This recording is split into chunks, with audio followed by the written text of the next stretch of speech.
Sorry. 30 seconds. I will.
And I'm saying that.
Get this started. All right, welcome everybody. It's 6:17 p.m. I will call this meeting to order. If you'd all please stand with me and repeat the Pledge of Allegiance.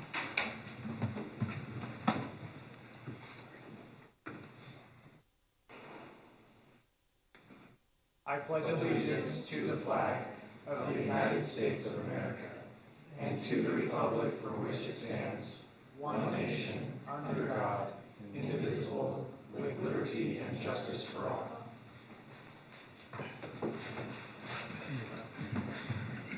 Thank you. Rory, will you call roll? Yes, Councilmember Brown. Here. Robinson. Here. Glover. Here. Gettle. Here. And Sperry. Here. Thank you. Next up, we've got the Unified Fire Department report. We'll hear from Chief Larson.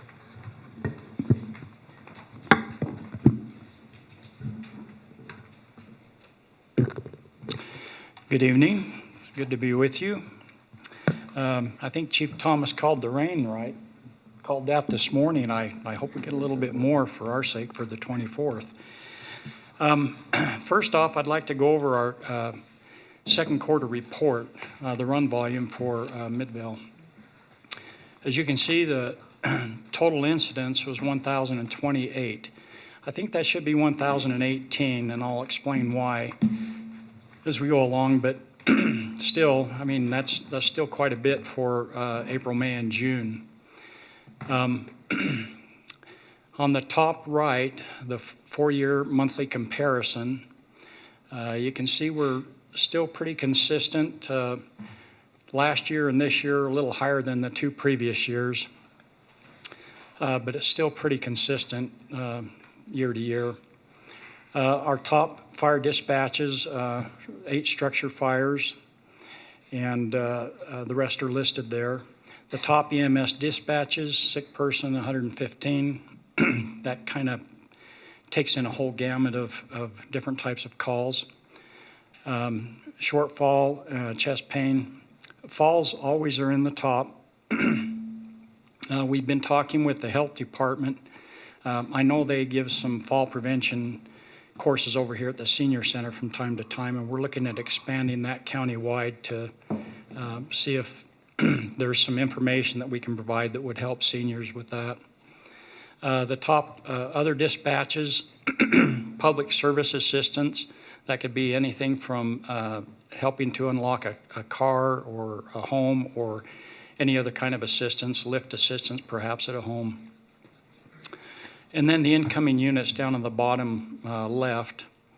These are unit responses inside of Midvale, coming into Midvale. And these are units. So one call, you could have an engine, a ladder truck, and an ambulance. So it's not indicative of the total incidents. However, it does give you a good indication of what's coming into Midvale. Cottonwood Heights responded into Midvale 36 times. The ambulance response is the same thing, 743 during the quarter. And Cottonwood Heights came in 55 times on mutual aid. The emergent time, these are the response times.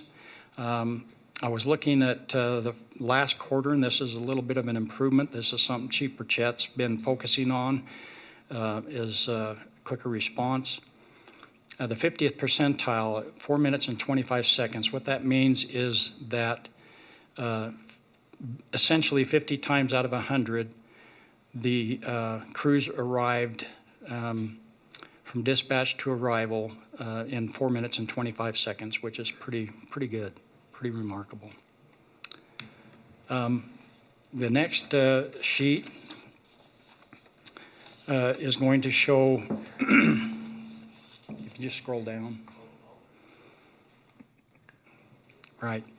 This is kind of tough to read, but it does show the call type by color. I'm a little bit colorblind, and so this is kind of hard for me to always tell. But the next sheet down really, I think, is very telling. This is the call density by color. The darker the color, the higher the call volume. So you can see the 7200 South corridor is the heaviest area call volume for the quarter. That's the quarterly report in a nutshell. Are there any questions on that? Chief, did we have any major incidents on July 4th regarding fireworks? Or Yes, I'll just jump right into that. Okay. I do have a little bit of a report for you. We had 32 fire events in our service area on the 4th. A lot of them were dumpster fires, people disposing of fireworks improperly. We did have, I think it was about an acre fire up on Wasatch, but that was about it. As far as the fires, the weather previous to the 4th and the temperature dropped to 80 degrees that night and the humidity up at 33, that makes a huge difference. My staff that was out on patrol noticed they said it was a larger amount than they've noticed before of fireworks going off in restricted areas. Not necessarily here. Dave Bradley, who's your area fire marshal, was patrolling this area, and he said he thought things went really well here in Midvale. I attribute part of that, or maybe a large part of that, to Chief Thomas and his officers that were out on patrol. That really helps deter. They're always a great support, and so kudos to them, I think, for helping Midvale have a very safe 4th of July. We're a little bit concerned about the 24th. Typically, it's not as busy as the 4th. However, with the extreme heat and wind that we've had, the fire danger has gone up dramatically from what the 4th was. We are going to have extra units out and about.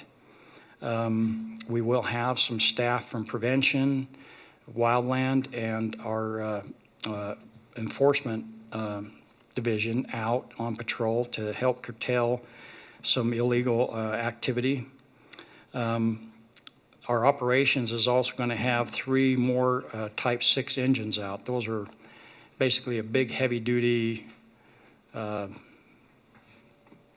or a little bit bigger than a 1-ton vehicle with a pump and a tank of water on the back. So we're going to have extra people out on patrol, as well as I think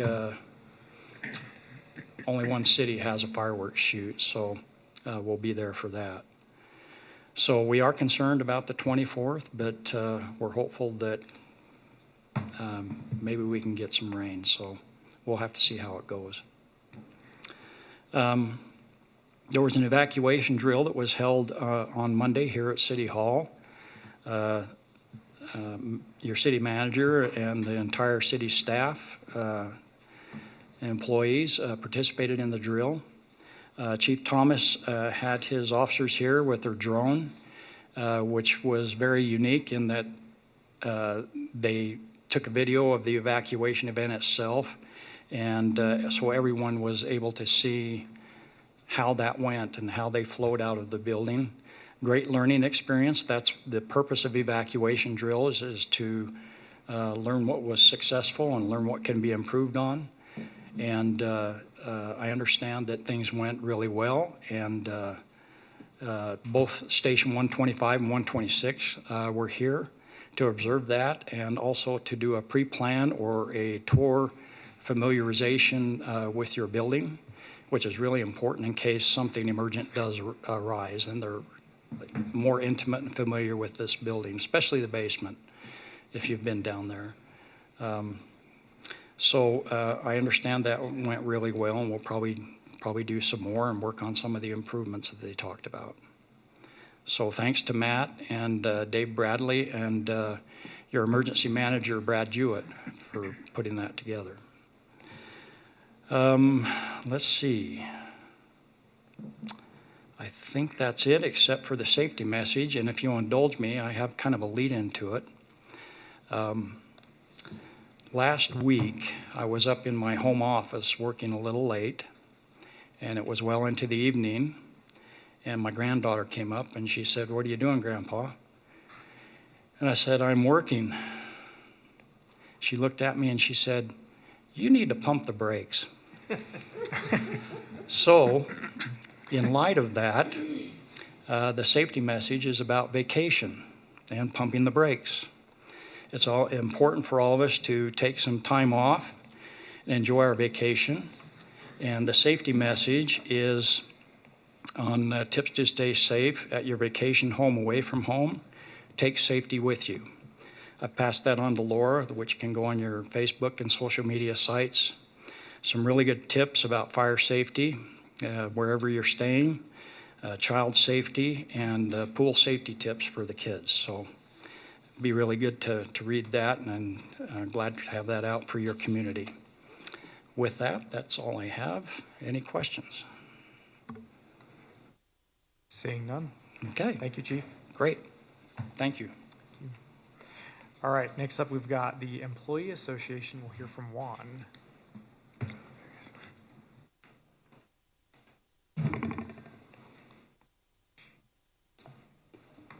Josh, my presence. Oh, right. I didn't do a presentation because that would take too long, and this is really quick. Anyway, first of all, I wanted to thank all of you for giving us the opportunity as employees to have all the different benefits that we had this upcoming year.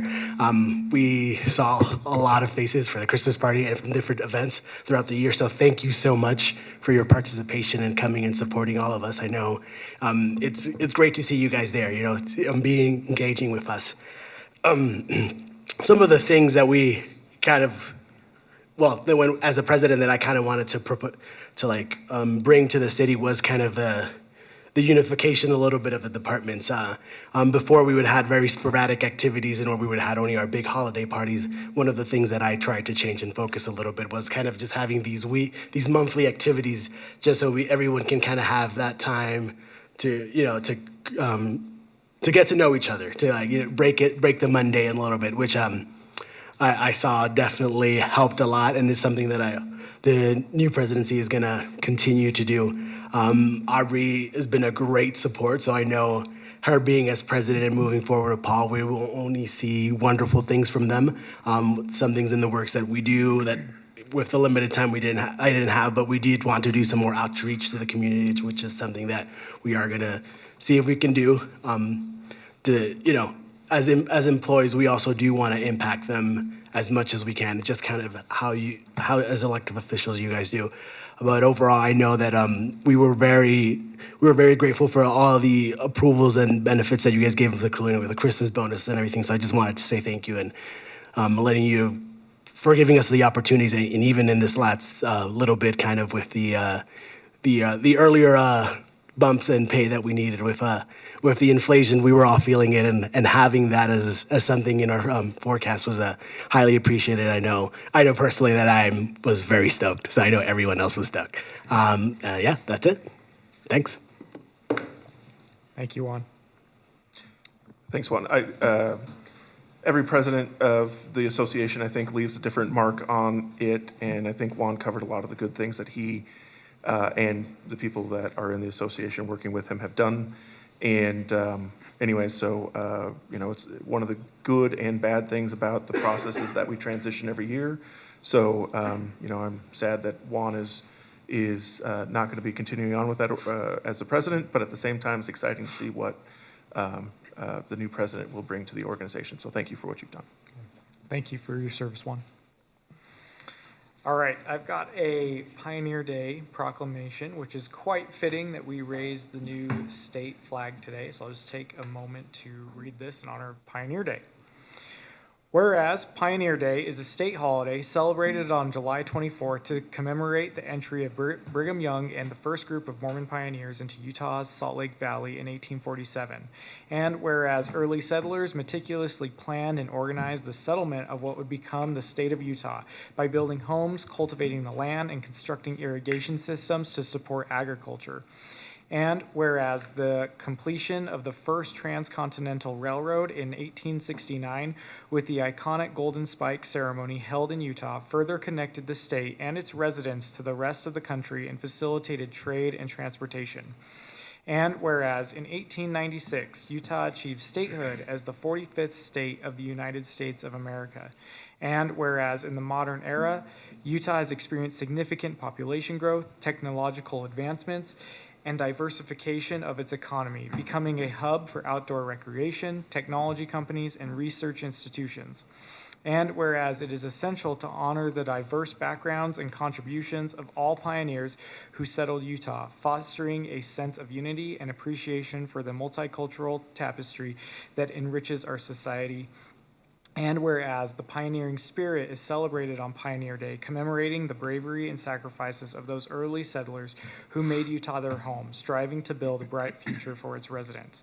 Now, therefore, let it be resolved that I, Mayor Marcus Stevenson, and the City Council of Midvale City do hereby proclaim that on Monday, July 24, 2023, Midvale City will recognize and participate in the celebration of Utah's Pioneer Day, adopted on this 18th day of July 2023. And with that, I'd also just add in to take into account our fire chief's words and to be careful as we all celebrate the 24th this year. Pass that down. All right, now we're moving into public comments. For anybody who wishes to public comment, you'll be given 3 minutes. You'll just step to the microphone and give your name for the record. We also do have 3 public hearings tonight. So if you are here for one of those public hearing items, you'll have time later on in the agenda to do that. With that, do we have any public comments? You can come on up.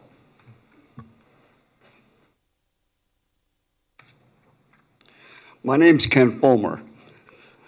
In 1958, my parents moved from Bingham to Midvale. I've lived in Midvale since then. In '63, I went in the service, went overseas, went to Vietnam, was doused with Agent Orange, and came back with a lot of problems. I'm 100% disabled because of a heart condition. I'm 60% disabled because of a left ankle that I busted on a parachute jump.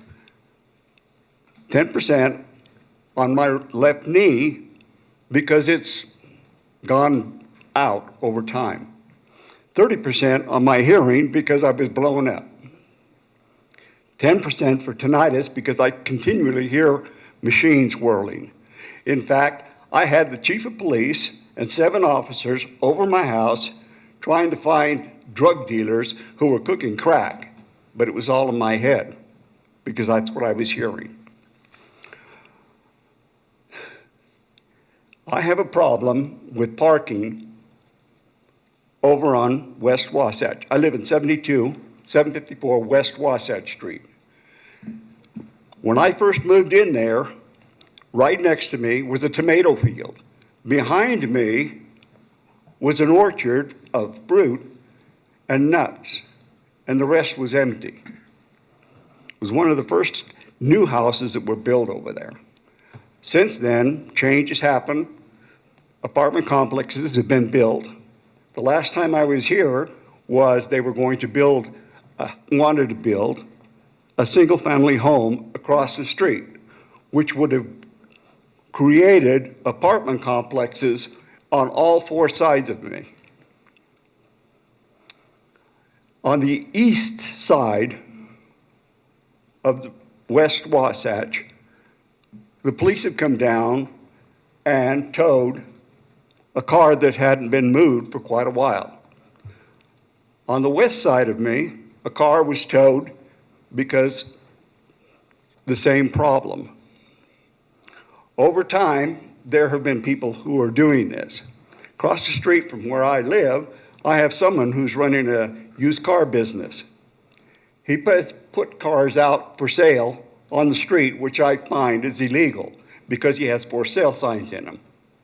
He parks a trailer, which is 10 foot wide, right next to my driveway, which means I can't see down the road coming up. I've been hit coming home on the west. I've been hit coming home on the east. I've been hit pulling out of my driveway. I had one guy park in front of my house and waited until I backed up. Then he came driving up so I would hit him. Well, I thought everything was fine, but 2 weeks later I got a call from some lawyer saying that this guy was going to sue me. Well, I told the lawyer that I had taken pictures and there was no damage to anybody's car and this was a scam. Okay, nothing happened from that. The guy who hit me when I was coming home on the east side offered me $400 to not call the police. So being a good guy at that time, I said, okay, I won't call the police. You give me the $400, I'll get my car fixed, no problem. A couple of weeks later, he shows up with the police wanting the money back. And the officer was the one that suggested I give him his money back. Well, I didn't give the money back. I got my car fixed. I didn't report it to the police. I didn't get an insurance claim that I could get my car fixed through no fault insurance. He had no insurance. He had no driver's license. The guy that hit me on the west, same problem. No insurance, no license. But in that case, I called the police. I got my car fixed with no fault because he didn't have any insurance. This problem has been going on for me since Joanne was mayor. The last mayor, before you, told me every time I have a problem to call the police. I call the police. I tried to get them to do something about it. They do what they're told to do. I go out and leave notes on people's cars asking them not to do it and giving them the reason because I've been hit 4 or 5 times trying to get in and out of my driveway. What I'm asking you people to do, and I've asked this before, is to give me a 7-foot from my driveway out red curb with no parking in it. And if you can, have them come and nail a no parking zone pointing to my house on a telephone pole that's right next to my property line. That will at least allow me to be able to look down the road and see cars coming up. I've almost been hit so many times I can't even count them anymore. And every time I do it, my heart races. And now that I'm 100% disabled because of a heart condition, I don't think I want to take and risk that responsibility again. I mean, it's going to kill me. I got that. But I don't think I need anybody to speed it up. Can we had an officer come over and talk with you? And I think they were talking That's one about how thing I there's want to say. Every officer from the Unified Police Department has been more than generous with their time, and I have nothing but praise for their professionalism. Yeah, and the same goes for everybody in Midville City who works for Midville City. But thank you. But they were saying that there's also a fire hydrant there, right? There's a fire hydrant in front of my house. It's on the east side of my property line. And the chief of police, before the chief of police that we have now, Tony, he came over and he painted the curb in front of the property. Well, over time, since Tony died and he's no longer with us, the red curb has disappeared. So I would like somebody to paint the red curb again, right, because I don't like people knocking on my door at 6 o'clock in the morning asking me where their truck is. Right, and so we will, that is the plan, is right Yeah. now, we do intend to come over and paint that curb. Now, I don't expect anybody to go and paint the other side of the property because you're not going to do it. I've handled the situation myself. Mostly everybody that lives in those apartments knows that if they park too close to my driveway, I'll call the police. So they don't do it anymore. But I have one neighbor who parks this trailer, which is 10 feet wide, right next to my property line because I've had problems with him before.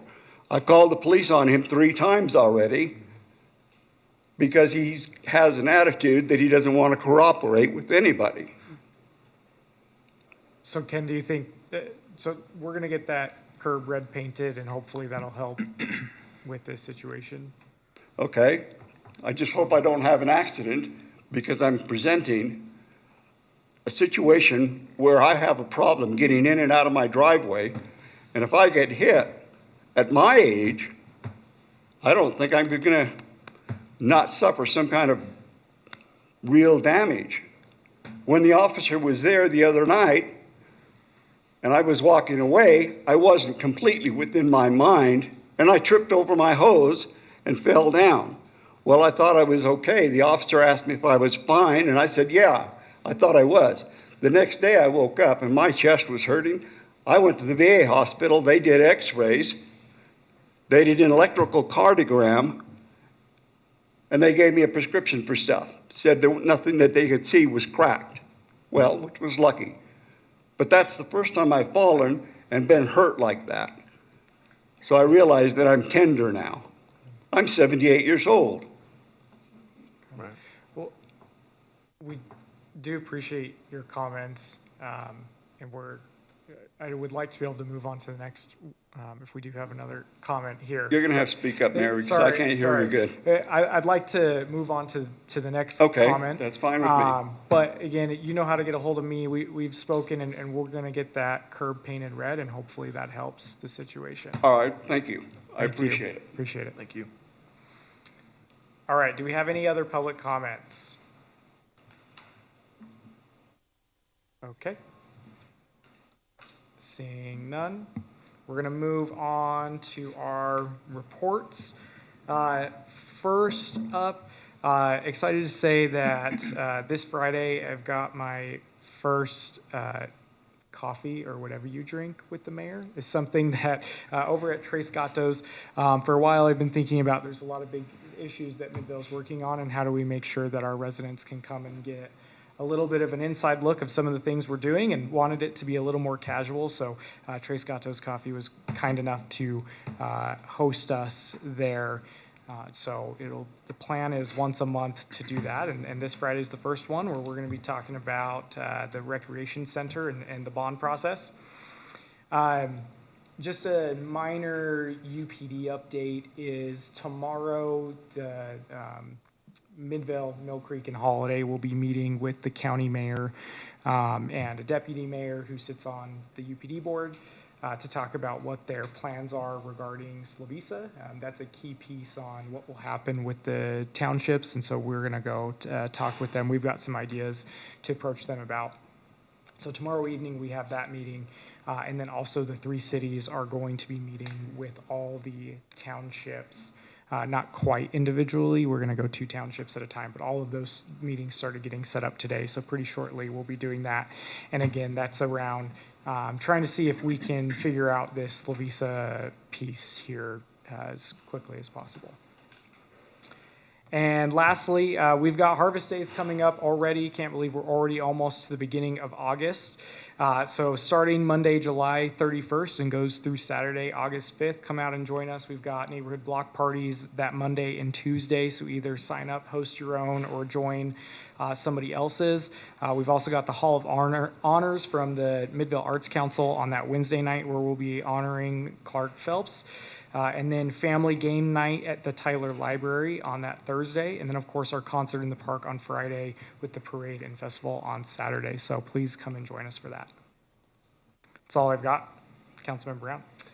Yeah, thank you, Mayor. A few things. A couple weeks ago now, we had sort of an impromptu block party that some people from the city went to, the mayor went to.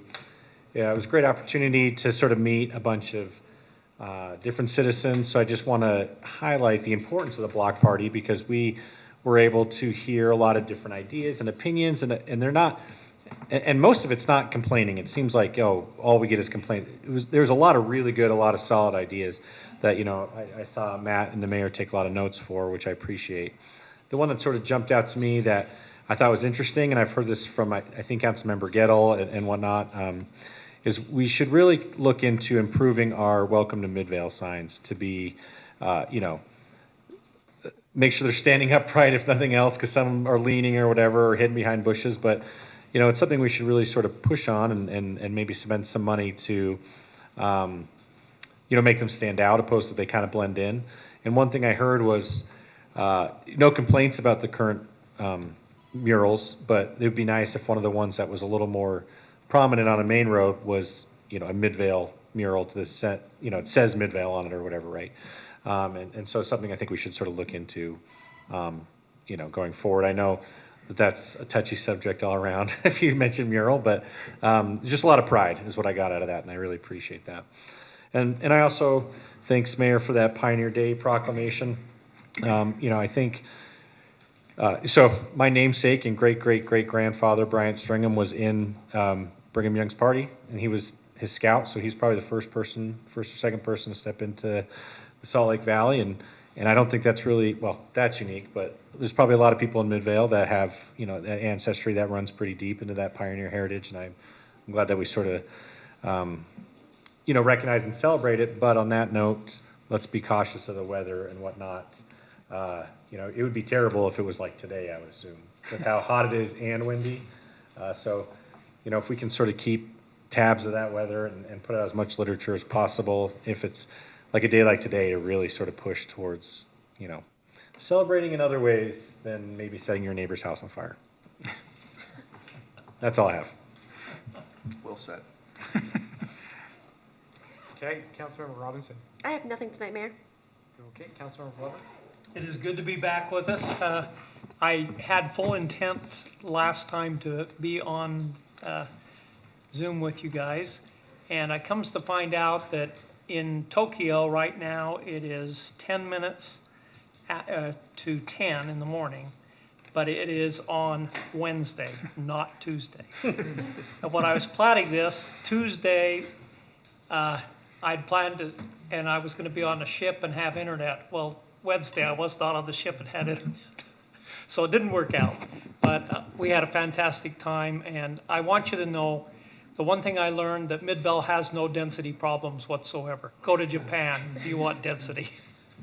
But 35 million people in Tokyo and the surrounding area, but no trash anywhere. Very cool country. Great experience. It's good to be back. Thank you, Paul. Councilmember Gettle. Thanks, Mayor. Councilmember Glover takes so many vacations, we should get him a satellite phone. I think we should do that. I just wanted to report the Salt Lake County Animal Services is having their annual Spaghetti and No Balls Gala event. The Last Carnival is the name of the event this year, and it sounds silly, but it is actually a pretty good fundraiser. They raise about $100,000 every year for low-cost, low-income spay and neuterings for animals. So it's a good event. I am not able to attend this year. It's on Friday, August 25th. Wait, okay, I might be able to attend, so never mind. I thought it was on Monday. But yeah, so they have an event with a silent auction. I'll send the link around to everyone. They do have some pretty good prizes, or I guess they're prizes, I don't know. So I'll send that link around if you're interested in bidding on any of those things. That would be great. I will let City Manager Dahl know for sure if I can attend, because I think we get 2 tickets automatically just for being members of the county animal control. Other than that, I did want to mention, since parking is the theme of the century, I have had a lot of people reaching out about parking restrictions and mostly in the avenues behind us here. There's a lot of, just people who have lived back there for so long. A lot of them have differing opinions on what should or should not be allowed. Apparently, we've allowed parking on the sidewalk back there for many years, and some residents are fine with it, and some residents could not be any less okay with that happening. So I know that we had a plan in place where we were going to allow a certain amount of parking on the sidewalk. And to be fully transparent, I did say that I thought that that was a good idea at the time because, it kind of made the people happy who have been doing it forever. And maybe it's something you can convince those who don't want that to happen that it's a good compromise. But just with pictures that I've been provided, I think that we should probably re-examine that policy. Because if you allow people to park on a certain amount of the sidewalk, number one, I don't think that's legal. I think that's against the Utah State Code no matter what. But also then it becomes difficult, and Chief can correct me if I'm wrong, but then what does the police officer do who's there and say, like, oh, that's an inch too far on the sidewalk? Whereas if any part of the vehicle is on the sidewalk, that's a much easier way to show compliance with the ordinance. So I think we really need to look at that. There are some other parts of the city where you see cars parked on the sidewalk a lot. 7800 South is one, the little bump out across State Street, where I think it might become 8,000. But in the avenues, you see it on every single one of the streets. There's always several vehicles parked on the sidewalk, and I think we just need to, it might not make a lot of people happy, but unless I'm wrong, I don't think you can park on the sidewalk anywhere in any city in Utah. I don't think that's legal activity. So I think just to make it obvious for everyone, I think we should make sure that that's prohibited and enforced as best as we can.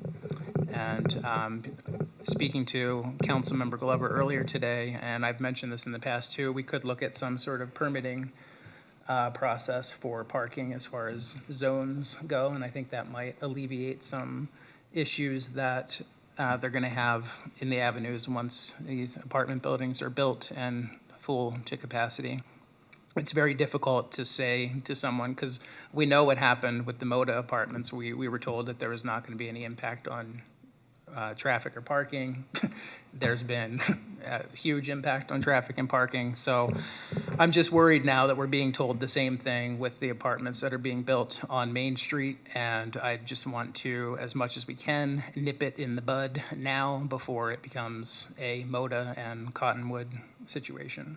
So we could maybe take a look at that and come back with some ideas or information. Anything that we can share to your residents is great. I know the mayor was posted something about parking, and I've tried to alleviate some concerns as I can, but we do have an issue of getting that information out to as many people as possible. So I'm happy to help in any way that I can, but I think that should be it should be an area of focus for us. So that's it. Thanks. I'll follow up with you, and we can have the larger group discussion, but I think it'd be worth talking to you a little bit more about. I think that many of the things you say are really correct, but given that the streets and the avenues are not sort of the normal street width, it does, as you mentioned, I'm not disagreeing, there are going to be people who are going to be very uncomfortable with any absolute changes that are going to be made there. And so we just want to make sure that we can do that either if the changes themselves are going to be significant and impactful to them. Just about many of them don't have the ability to park in any other way but on the street. And they have some concerns about that, just how we roll it out, and so that people have time to adapt and look at that. But because the problems you're talking about in the parking in the future is one issue, but the issues we're dealing with now are not new issues, and it's been there for a while, so we just need to have. I'm just concerned that, as you said, those other problems don't exist yet. They may very well exist soon, and it's just easier to get everything settled when there's less people fighting over those premium parking spots than, we have a process in place for whenever more residents move in, and, then it's kind of the established norm at that point, hopefully. But I appreciate that, City Manager Dahl. Thank you. Okay, thank you. Councilmember Sperry. We had an accident over the weekend up just off of 10th East and about 7725 South. Thanks to UPD for responding quickly. I know it was the driver had a medical emergency, but there was many in the area that expressed concern about speed. Yeah, so I talked to Chief Thomas, and so we can get some police presence up there just to let people know that we're listening to them and help people remember to drive the speed limit and safe in that area and other areas of the city. And that's all I have, Mayor. Thank you. City Manager Dahl. Three things this evening. The first one is just also a brief but important thank you to everyone who participated in the evacuation drill yesterday. I think it showed some areas that we really can improve and make sure that we're prepared in case of significant emergencies that could happen here. But it was a good exercise for everyone, and again, thank you. Second thing is not only to yourselves and those listening, but we've also had some conversations with managers about the employees that are working outside, and just a reminder to anyone listening, but we're also working to make sure that staff is mindful of the symptoms of sort of heat-related illnesses, and that we're making sure that we're providing water and everything that everyone needs, and are just really being conscious of that. It really doesn't feel like that long ago that we were having our last snowstorm in some ways, and so with it being a mild spring, and so, for me, I don't know for everyone else, but the heat of the last few days really sort of jumped up and sort of felt surprising in a way that has been weird. So we're working on that, and I hope everyone is safe. Rory, do you want to talk about upcoming meeting schedule? Do you want to go there?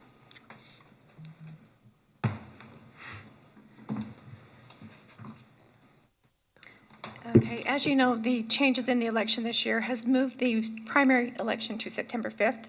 We were going to have Midvale as a polling place, but they have changed that. So we will not have to worry about that. A lot of changes. We'll have council meeting on the 5th as normal, and we will not have to worry about the polling place being here. The other thing is they did move the general election to November 21st instead of the 7th. So we suggest having a meeting on the 14th, which is what was originally scheduled, and not have one on the 21st because that's going to be the election day. And then have the next meeting, the 6th is when they're going to canvass the election. That is a Wednesday, December 6th. So they've moved it to a Wednesday because of Thanksgiving. So they wanted to give the county enough time to canvass all the election ballots. So are you okay having a special election on December 6th?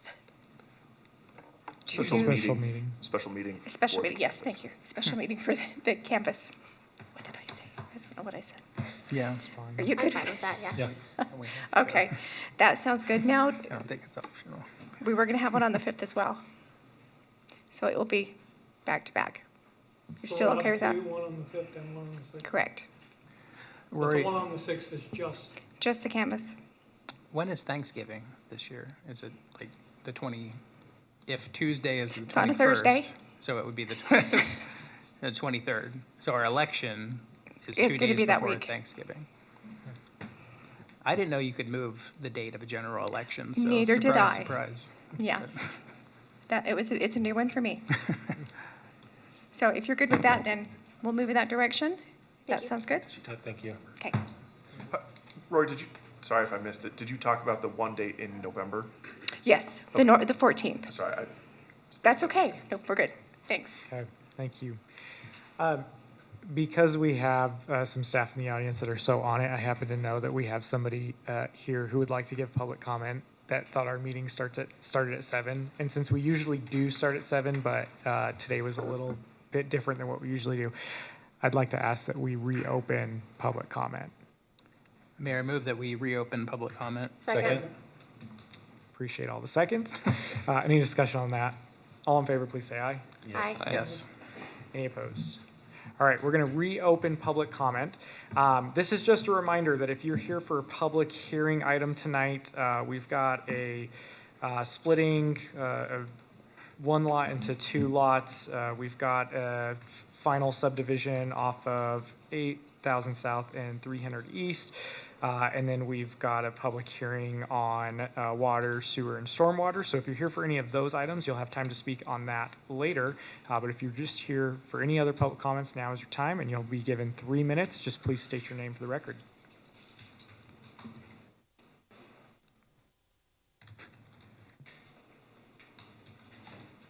Hi, my name's Tyler Sharp. This is gonna stress me out. You guys got the clock up there now. So, for those of you that don't know, my family has water shares on Wasatch Street, and we still irrigate our property. And there's been an issue of our water being stolen. The main gate is up by Union, that we open the gate there and let the water come down, and we dam it at our house, it's my mother's house, to water her yard. And it's the irrigation line, it also shares with the storm drain right there. And for the past year, it's been getting worse and worse. We'll open up the gate up at Union, the water will come down, and it takes like an hour for the water to get down when it's shut all the way. And as soon as it hits our gate, it floods over onto Wasatch and fills the gutters. And people freak out because it's a lot of water sometimes, and it's very hard to determine how much to open that gate because of however much water is in the canal. And recently, last week or a couple weeks ago, I can't remember, and kids screw with the gate, like close it and open it. And so I've had to put a lock on it, a chain and a lock on the wheel. And a couple of weeks ago, I'm like, man, where the heck did our water pressure go? And I go up to the canal and the lock is gone. My chain and my lock, and it's like a $30 combination lock and a pretty heavy duty chain. And then yesterday I was was it yesterday? Monday I was watering as well, and I come back out and I'm like, where did my water pressure go? Because I just had to go out and buy a new lock. And I'm sitting there, I'm like, what the heck? A cop pulls up and he's like, hey, somebody was worried that there was houses getting flooded. And I'm like, no, here's my phone number. Tell all of the officers to call me if anybody's freaking out about this water. And then, so the officer took my name, number, and then I continued watering lawn. And it takes like 3 hours to water. And then I go out again and I'm like, where the heck did my pressure go? And then Midvale Public Works is sitting out there and they're like, hey, we shut your water off. I'm like, I don't think you can touch that. I don't think, because it's like a canal company that owns it, and it's just so crazy. And then they cut another one. I just come to show you guys. I just cut my pretty expensive lock I just bought the other day. And so I checked with an attorney, and can we reset that clock? I'm just kidding. Hold on. I'll read what my attorney said. But it's a problem that's growing. Does the city have a right to shut off my ditch water coming from the canal, which I have water shares in? The city uses our ditch as their storm drain. Some water spills out into the street gutter while we are watering our property. And his answer was no. So I don't know, because every police officer that I've talked to, they're like, okay, we'll tell the city, Public Works. And then the kid, Nathan, yesterday, he's like, sorry, I had to cut your lock. I'm like, you can't do that. So I just don't know who to talk to, because people do freak out when there's that much water going out. And go ahead. I do want to just say that your irrigation water, which has been flooding out of the street for a long time, Every Monday. and well, I mean, and for years too, Sure. there's been that issue. And I 40 know there's years. been some discussions with that in the past, but the thing that's been happening is that it has been flooding underneath Wasatch, creating unsafe conditions, which does give us the ability to essentially solve the unsafe conditions that your private irrigation water is creating. So we'd be happy to have further discussions with you on how to address that, but our understanding is that in order to alleviate the emergency that your water is creating, we do have the right to do that. So we're happy to have that discussion with you. Yeah, because I know that there's always been problems with flooding under 80th South and the freeway, and the infrastructure can't handle the water recently, because we've been doing this for 40 years, and there's been, like, if you go down on Wasatch now on this side, I've stopped watering yesterday, and there's still water in the gutter. And so, yeah, something needs to be done, because it's our water, and Right. beyond what's happening beyond our house isn't really our problem. It's the city's problem. And It isn't, but we're happy to talk to you about why sure, it isn't. how do I get a follow-up? I'm happy to follow up with you, and we can certainly have our Public Works Director talk with you. He's out today. Normally, he would be here. Right. But we'll get that set up if you just want to, if Laura will get she maybe already has it, your contact information. And then we'll make sure that we can get that in touch so that we can make sure that the emergency situation on Wasatch doesn't happen going forward. Great. Thanks for whoever opened up public comment again. I thought I missed it, but I appreciate it. Thank you, guys. Happy to accommodate. Thanks. Thank you. All right. Just a question on that. Was that, I know there was a social media post a few days ago where there was a very significant amount of water under the underpass. Wasn't a water main break, it wasn't any rain. So was that the issue? Yeah. That caused all of that? That was Okay. what was causing the flooding down there. Interesting. Okay, thank you. Okay, public comment is open. Do we have any other public comments? Okay, seeing none. Got to find my place on the agenda again here. Okay, we're going to move into our first public hearing tonight. Item A, consider a final subdivision request for a property located at 7422 South, 410 East in the single-family residential 1 duplex overlay zone to be split into 2 lots. We're going to hear from Elizabeth.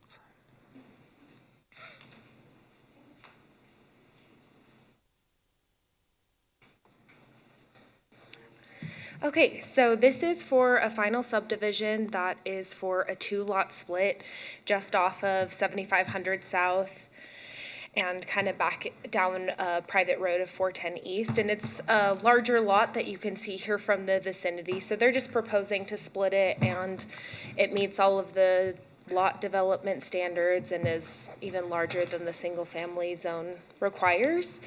So staff is recommending approval, and Planning Commission did as well.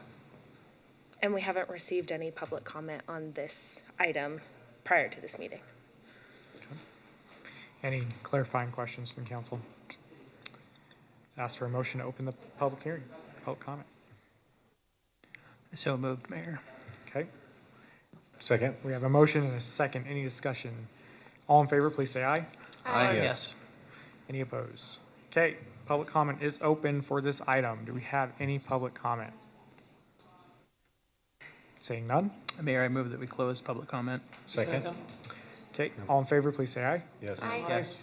All right, public comment is closed. Any further discussion from the council? Okay. That will move on to our action item. Consider approval of a final subdivision request for a property located at 7422 South, 410 East in the single-family residential 1 duplex overlay zone to be split into 2 lots. Entertain a motion. Mayor, I move that we approve the final subdivision located at 7422 South, 410 East, with the findings included in the staff report. Second. Okay, we have a motion and a second. Any further discussion? Rory, we call roll. Yes, Councilmember Sperry. Aye. Glover. Aye. Robinson. Aye. Brown. Yes. And Gettle. Yes. Okay, that passes. Moving on to item B, consider a final subdivision request for the Mills Phase 2 consisting of 48 lots located approximately 8082 South, 300 East in the multifamily residential medium density zone. Elizabeth. Great, thank you. So this should look familiar. We've seen the Mills pretty recently in city council meetings. So you saw their preliminary not long ago. They are just coming back for a final for the highlighted area. Phase 1 is already underway, as we have discussed. So Phase 2 is for 48 single-family lots and is right in line with their preliminary. So this should look fairly familiar, and nothing has changed. We did receive one written public comment that I believe Rory sent out to you all. Other than that, I haven't filled in any calls or received any other public comment on this item. Thank you. Thanks. I do see the applicant here. Would you like to add anything? Okay, pickleball. Any clarifying questions from the council before we open the public comment? Was there a pickleball court being put in? All right, is there a motion to open the public comment? Mayor, I move we open public comment. Second. All in favor, please say aye. Yes. Aye. Any opposed? Okay, public comment is now open. Do we have any public comments here in the room? I do know we have one online, so Rory, I'm going to have you read that, make sure it gets into the record. Yes, the comment that we received, I'm not going to state the name because they did sign it as a concerned resident. So we received this by email. It says, "To whom it may concern, I am writing this today to express my concerns with the proposed development at 80th South and 3rd East. I'm a current resident within the Eagle Brook community. I'm highly against this development and the density of which it is being built. I expressed these same concerns last time prior to the already developed portion of this development. These types of projects are just furthering the already out of control congestion problems on 80th South, and these types of developments are not wanted in these types of residential areas. How are you going to address the early morning traffic on 80th South, especially during school hours? This is a two-lane street who you well know with no designated turning lanes to go right. Some days the traffic barely moves. Moreover, you state these types of properties as multifamily residential, which is highly fictional.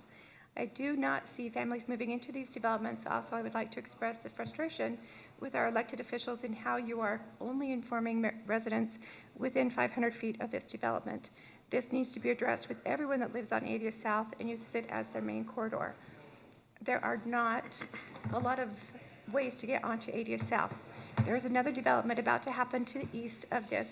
Am I within 500 feet or are only a select few going to hear about this? You are ruining the community, and I'm tired of it. Start listening to your constituents as well as the voices I heard expressed during your COVID online hearing. That didn't make sense. Start listening to your constituents, as all the voices I heard expressed during your COVID online hearing were expressing the same type of concerns and frustrations. Yet, from my perspective, nothing was heard nor regarded. This is Utah, not California. Please listen to the people that have made this community concerned resident." Thank you, Rory. Last chance, any public comments? All right, ask for a motion to. Mayor, I just want to say one thing about that comment. Close public comment. Out of all the developments I think we've ever had here, there's a lot of public comment that came through, and they changed the plan and made a lot of adjustments. I think I'm really hard on developers, so I feel like I should at least say, I think out of everything we've done, everything from pickleball courts, I made that as a joke, to how many units would be there. There was going to be townhomes, I think, at one point or something along those lines. And, we've made a lot of adjustments listening to a whole group of Midvale residents. So I want to say I thank you to the developer for listening. Like, again, I'm usually a lot harder on developers, but this is one comment I do think you've met and matched most of the comments made by, the concerned residents that live in the area.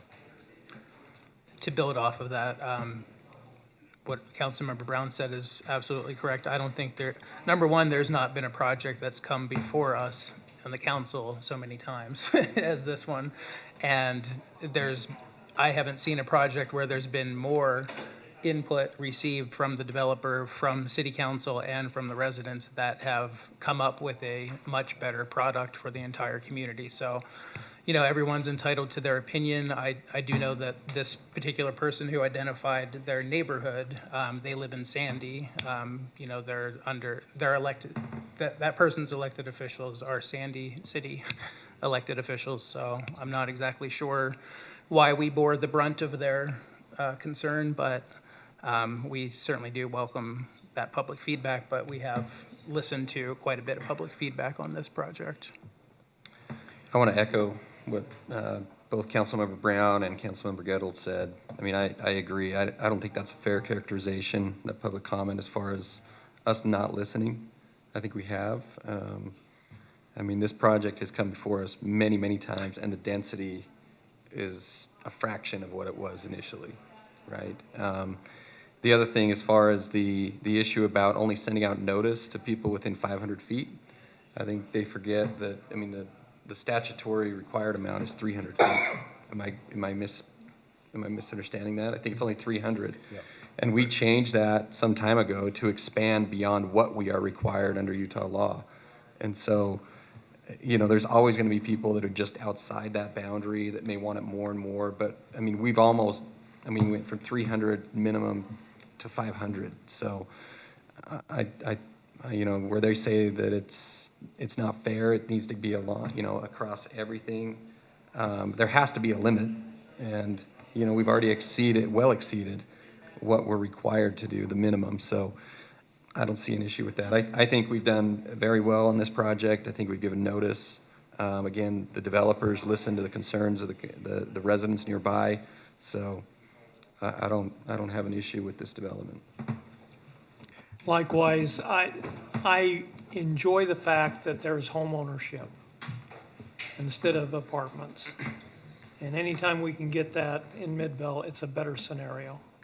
And I mean, it would be great if there were half-acre lots everywhere at Midvale, but that's never going to happen, especially with the pricing of land nowadays. So I think that the developer, and we've listened, and I think, I mean, I've watched on the news here in the last little while about pickleball courts and all of the problems. It's like, so it's, in all fairness, it's going to be a better project without those pickleball courts for the residents inside of it and outside of it. But the neat thing is that you've actually listened and done what the neighbors wanted you to do. So I'm appreciative of that. I am too. I think you guys, I think one of the first times you actually came to present this development was one of my first meetings, and there was a lot of contention, but then I slowly watched that dwindle down with you guys working with the residents and making the changes that you guys could, that obviously met both sides' wish list, I'll say. And now I met with the residents on last Harvest Days, and they were all really excited. So just to see that swing in a relatively short period of time, I think that says a lot about everybody involved in this actually listening to each other. So I'm excited to see the rest of the project come through. All right, now I want to be negative about it. already spoke. Well, no. We're giving up your time. I've never heard so many positive comments to a developer from this council. So, It takes thank a you for your work Sandy on it. City resident to We- bring it out of us. Thanks, Sandy City.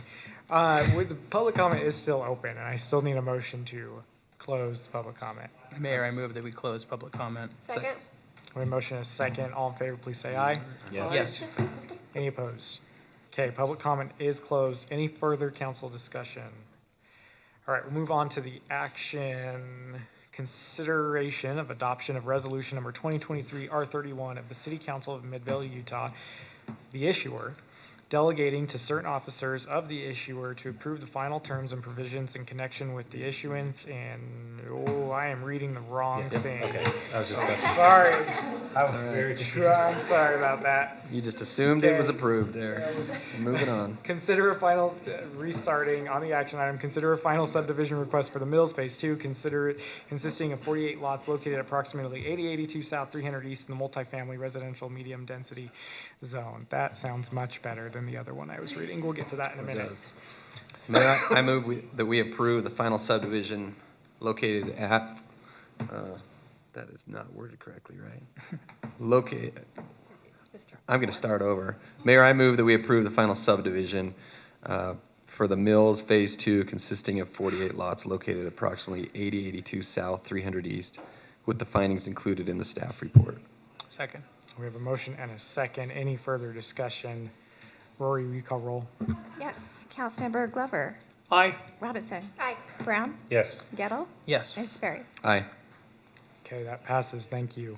All right, item C, public hearing to allow public input regarding A, the issuance and sale by Midvale City, Utah of not more than 15 million aggregate principal amount of water, sewer, and stormwater revenue bonds, Series 2023, and B, any potential economic impact of the project to be financed with the proceeds of the Series 2023 bonds issued under the act may have on the private sector and related matters. Hear from Mariah.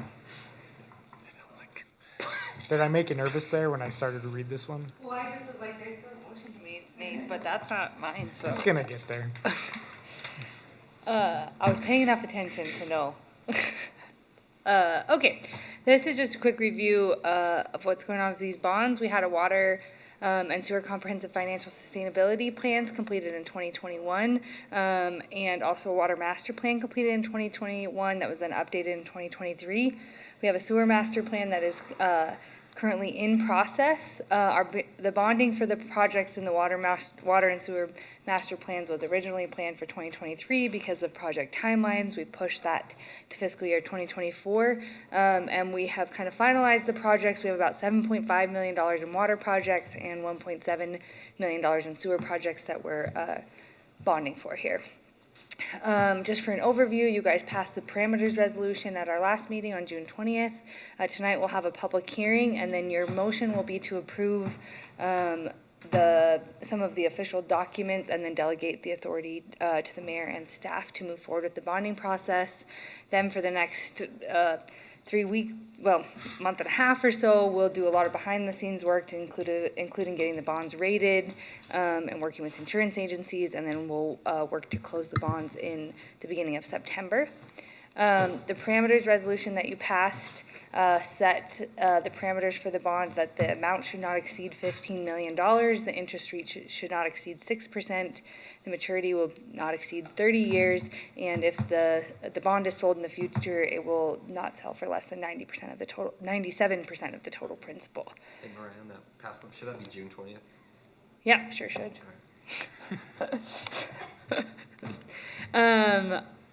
For the resolution for tonight, it delegates the authority to the mayor, city manager, and administrative services director to complete the bonding process and then approve substantial drafts of the supplemental indenture, which is the adding the bonds to our existing indenture with Zions Bank to be our trustee, the purchase contract, which will be signed by the city and the purchaser at the time the bonds are sold, and then the preliminary official statement, which is information on bonds distributed prior to their issuance. Sorry for that slide. I did not clearly clean it up the way that I meant to, so ignore some of that. Any questions or comments? I apologize. I wrote it down correctly and I didn't fix my slides. Clarifying questions or comments from Mariah? All right.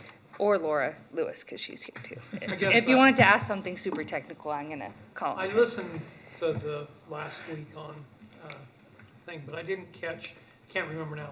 So it says 6%, but what is the going rate right now approximately? Is that, Will you come You up to might the need to. microphone? seems I wasn't here to really get all the information. So in the municipal bond world, we have effectively two different interest rates that you would think of as on a bond, a coupon and the actual yield.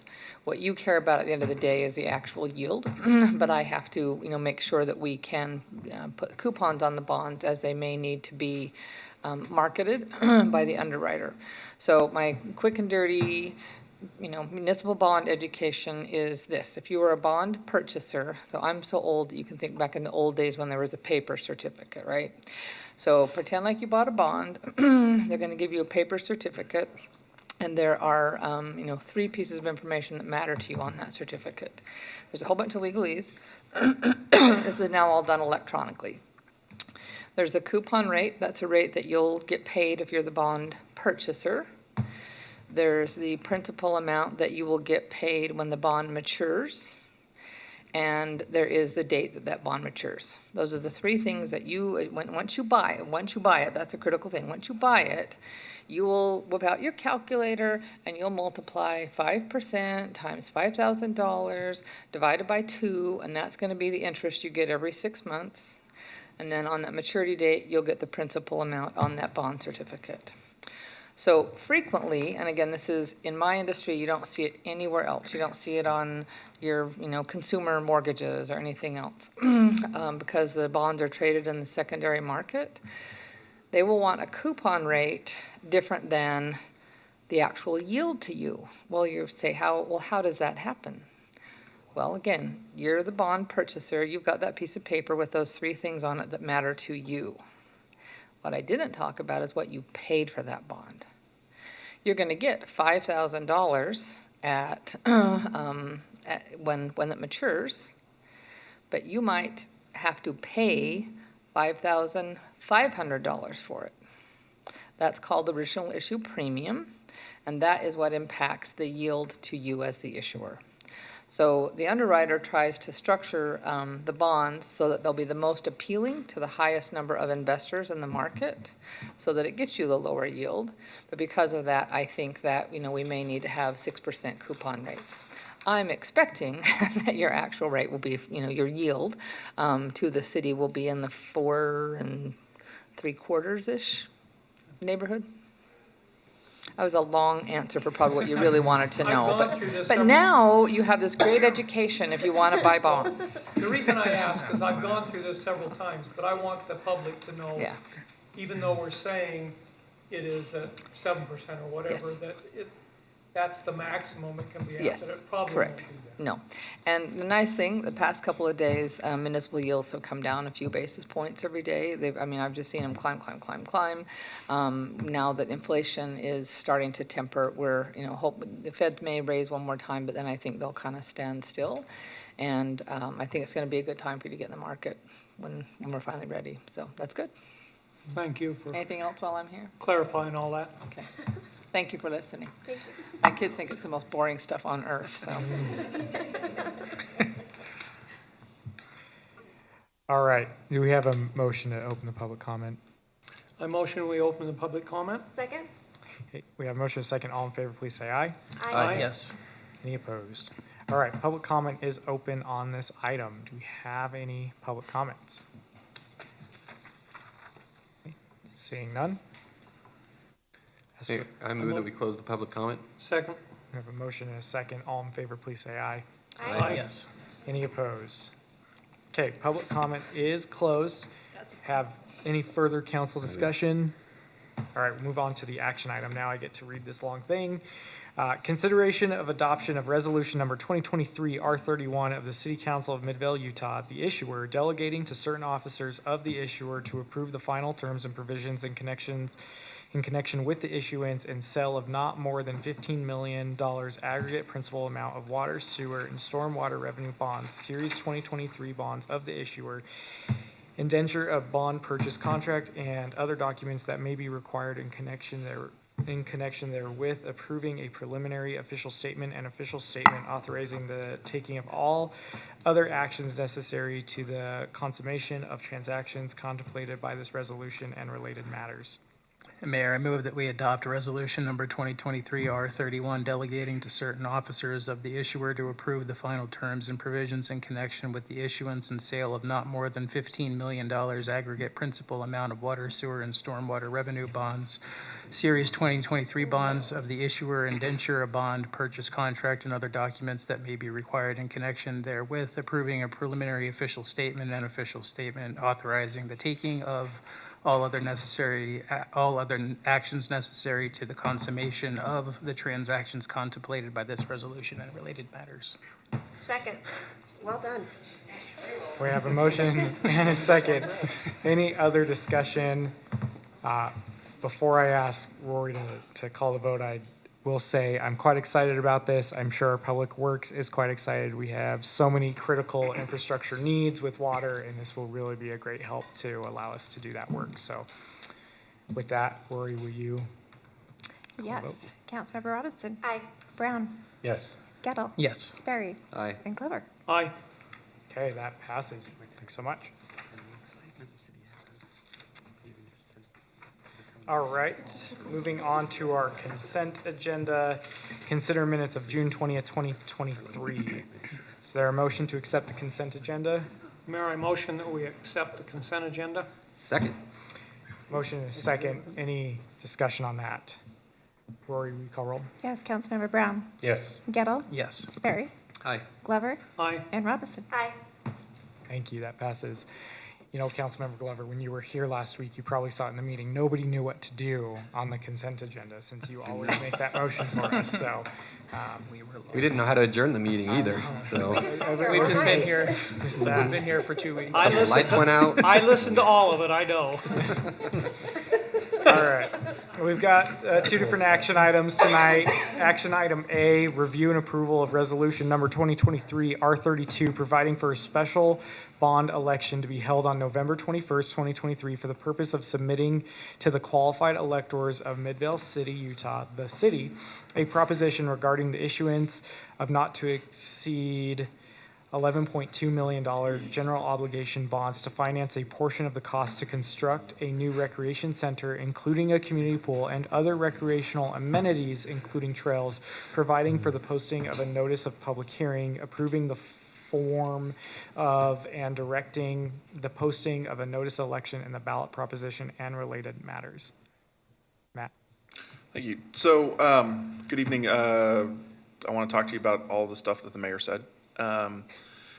This is pertaining to a conversation that we've been having about how to put together the best package possible to apply for ZAP funding in order to fund a rec center in Midvale.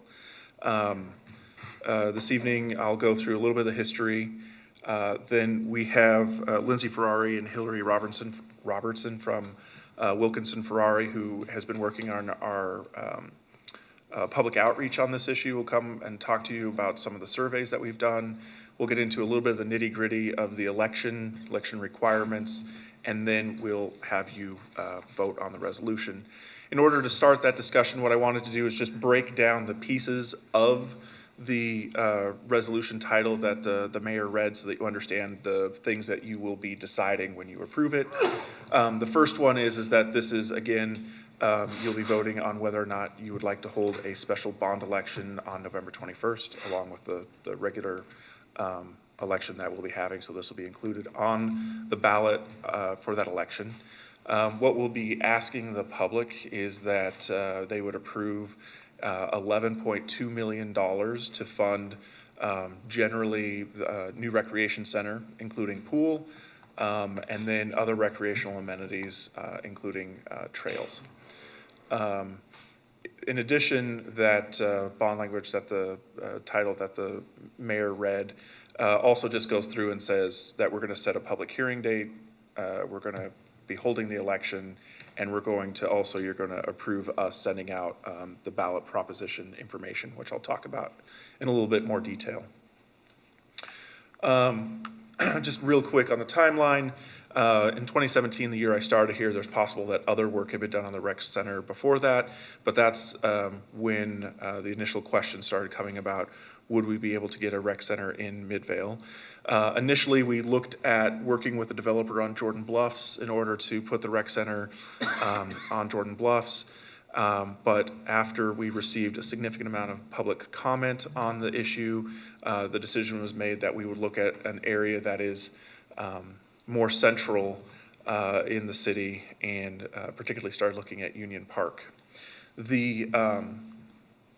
Additionally, because most of the sort of modern rec centers that we're used to have been funded through ZAP, we initiated conversations with the county, and through that sort of looked at some basic plans for how we could put a rec center on in Union Park, and then also talked about our potential success at applying for ZAP funding in the next round, which wasn't going to take place, the selection for that wouldn't take place until 2025. And at that time, we received pretty positive feedback from the county. In 2019, a few things started to happen. One, there was a transition in a lot of the leadership, elected and administrative, in the county. And so during that time frame, we kind of kept up communications with the folks who were in positions to sort of make decision or provide guidance with how we could best approach receiving funding for the rec center. And then there was, I don't know if you guys remember this, but there was a pandemic, and that sort of also slowed things up a little bit as far as this goes. When was that? So during that time, like I said, not a lot of action was taken, but we're taking a lot of steps to just try to stay in touch with the county on this issue. Beginning in 2022 and then into this year, we, in consultation with the council, decided that it would be important for us to take really more affirmative steps to create the best package we could to apply to the county in order to receive that ZAP funding. We came in January and initially spoke to you about the idea of the ballot initiative for a general obligation bond. That was well received. We also knew that we were going to have to start working with the public, and so we also engaged Wilkinson Ferrari this year to help us with those efforts. So in a second, actually, we're going to have sort of the presentation. In the presentation, where Lindsay and Hillary will talk about the results of that public engagement. And then going forward, as we look at it, in 2024, the county will begin working on their recreation master plan, which is what is intended to guide the decisions that are made for Zoo Arts and Parks funding. In addition to that, they will hold their own election for a bond that will fund the Zoo Arts and Parks program. And then in 2025, assuming that that bond is approved by the voters of the county, we'll then get into the process of project selection for ZAP. And so that's what we have to look forward to going forward. But with that, if you'll switch to the other presentation, Lindsay will come up and talk a little bit about what we've been hearing from the public in 2023. Thank you. Thank you. Hi, everyone. I'm Lindsay Ferrari with Wilkinson Ferrari, and Hillary Robertson is our account manager and my memory and technical. She has all the answers to the survey questions that I've probably forgotten. So our firm does primarily public sector work. We work with municipalities around the state. We've worked on a lot of bond initiatives. And our job is twofold, well, actually maybe threefold. First of all, to do the research to help you make the decision. That's what I'm going to talk about today. And then we do the education portion of this kind of campaign to help residents understand the details of the bond. And then we've also worked on the behalf of proponents of a bond, but that's a different situation where we're actually advocating for a bond. So today we're going to be talking about the research and education phases. So let's go to the first slide. Oh, I'm sorry. There we go. So first of all, the things we came on in, when did we start? May? Started in May with your city team, which has been amazing. And we've done 4 things you'll see. We've done an Engage Midvale survey, which was on your Engage Midvale page, and we've also promoted it through social and other ways. We did a focus group that I'm going to talk about today. Laura was great and did some Mural Fest outreach and talked to residents at Mural Fest and got people to sign up for the survey. In fact, we had a big boost of surveys around that. And then social media. She's been also doing a lot of social media, letting people know to go to the Engage Midvale page and learn more about the bond initiative. So let's talk about the survey results first. Did everybody see the survey? Great. So the feedback was collected between June 1st and July 9th, so about 5 weeks.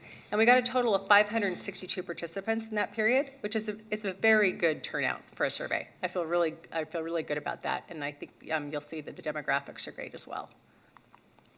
So what you see here on the left are Midvale's demographics, and on the right are the demographics of the survey response. We like to compare that and see, are we hitting Midvale residents?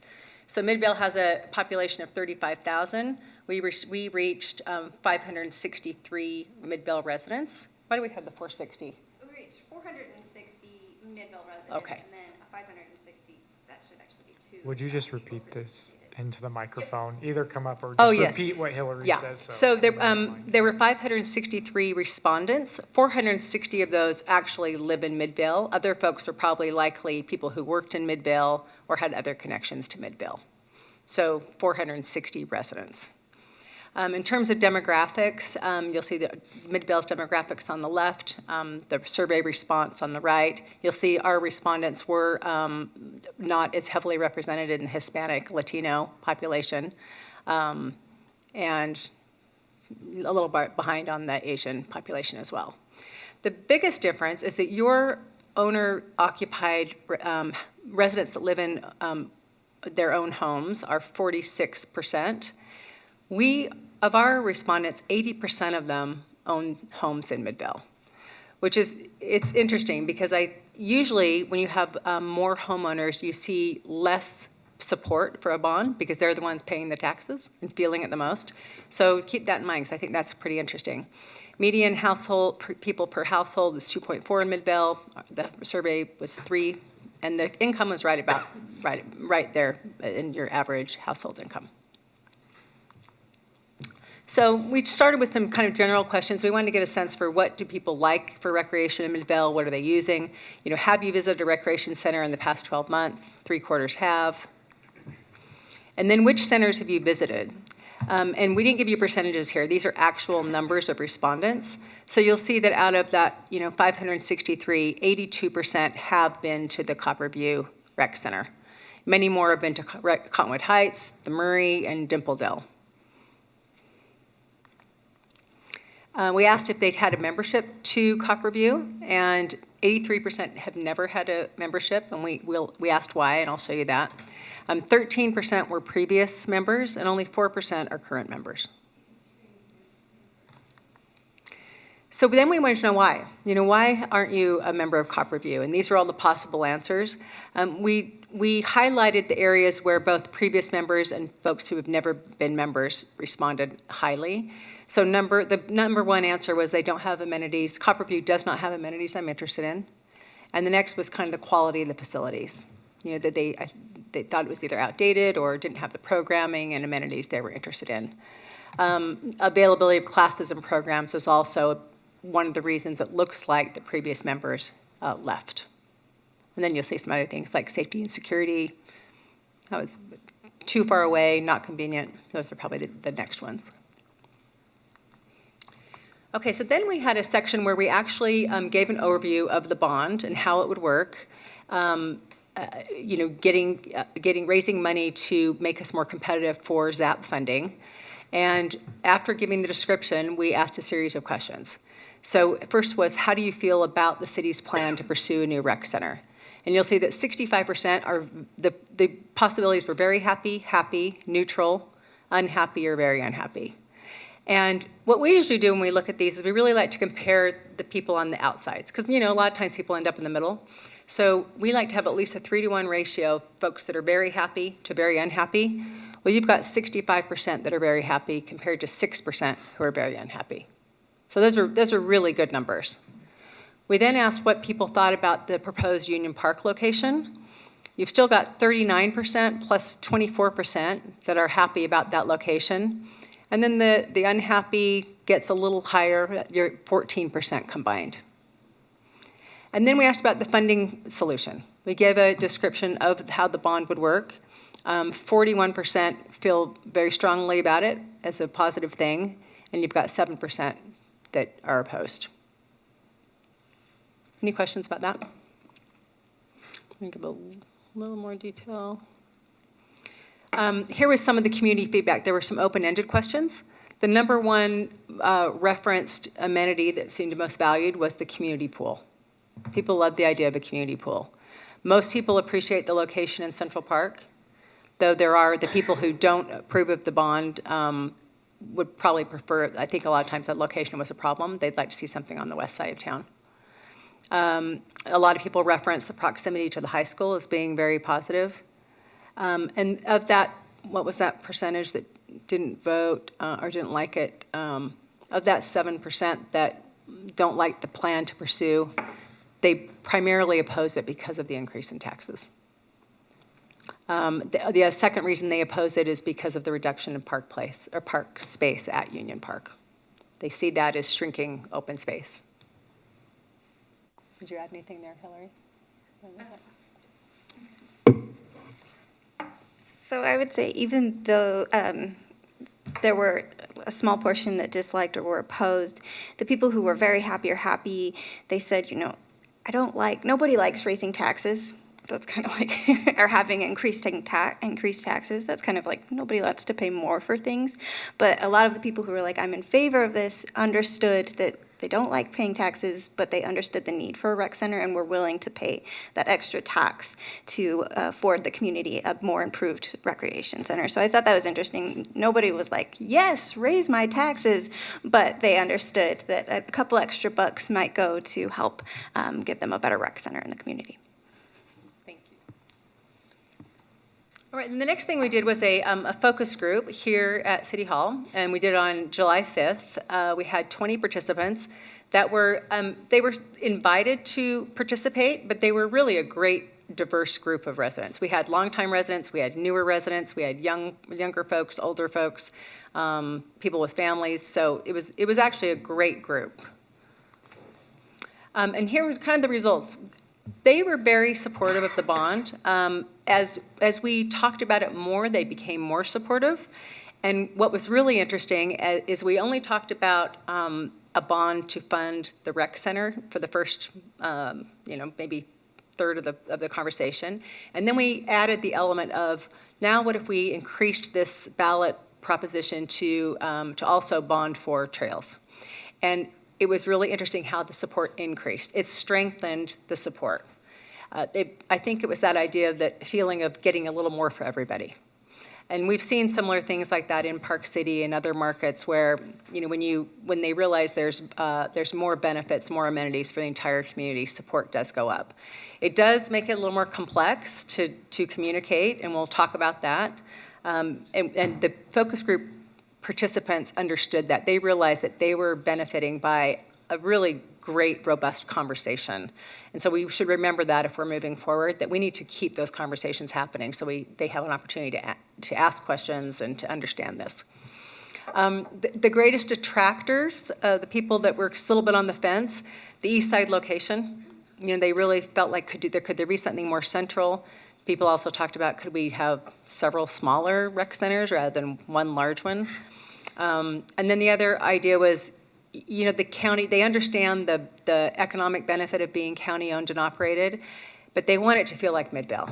They want it to be your rec center, and they wanted to know, how can we do that? So here are these kind of the questions I think need to be answered if you move forward. Is remodeling the Copperview Rec Center an option? Is there anything we can do there? How can we make a new rec center feel like our own, even though the county is running it and operating it? And then what about this idea of several smaller locations that are equally distributed throughout the city?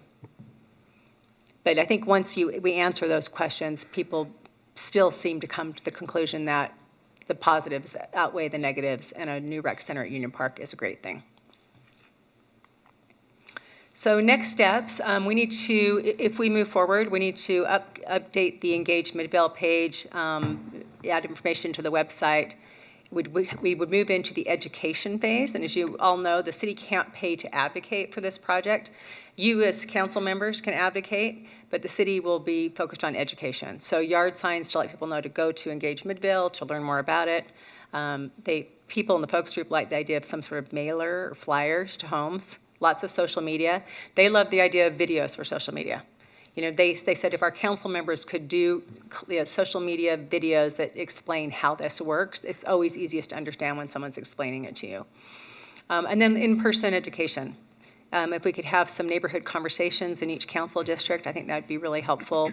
Presentations at the senior center, at apartment complexes, make it easy for people. We need to make it easy for people to learn more about this. And then other types of event outreach like harvest days. And then finally, we'll work on the voter information pamphlet where we get for and against statements for the bond and send that out to all residents. And that's it. Any questions? Maybe I'll jump in to finish up the last part of it, and then if there's questions for, sure. Or for all three of us.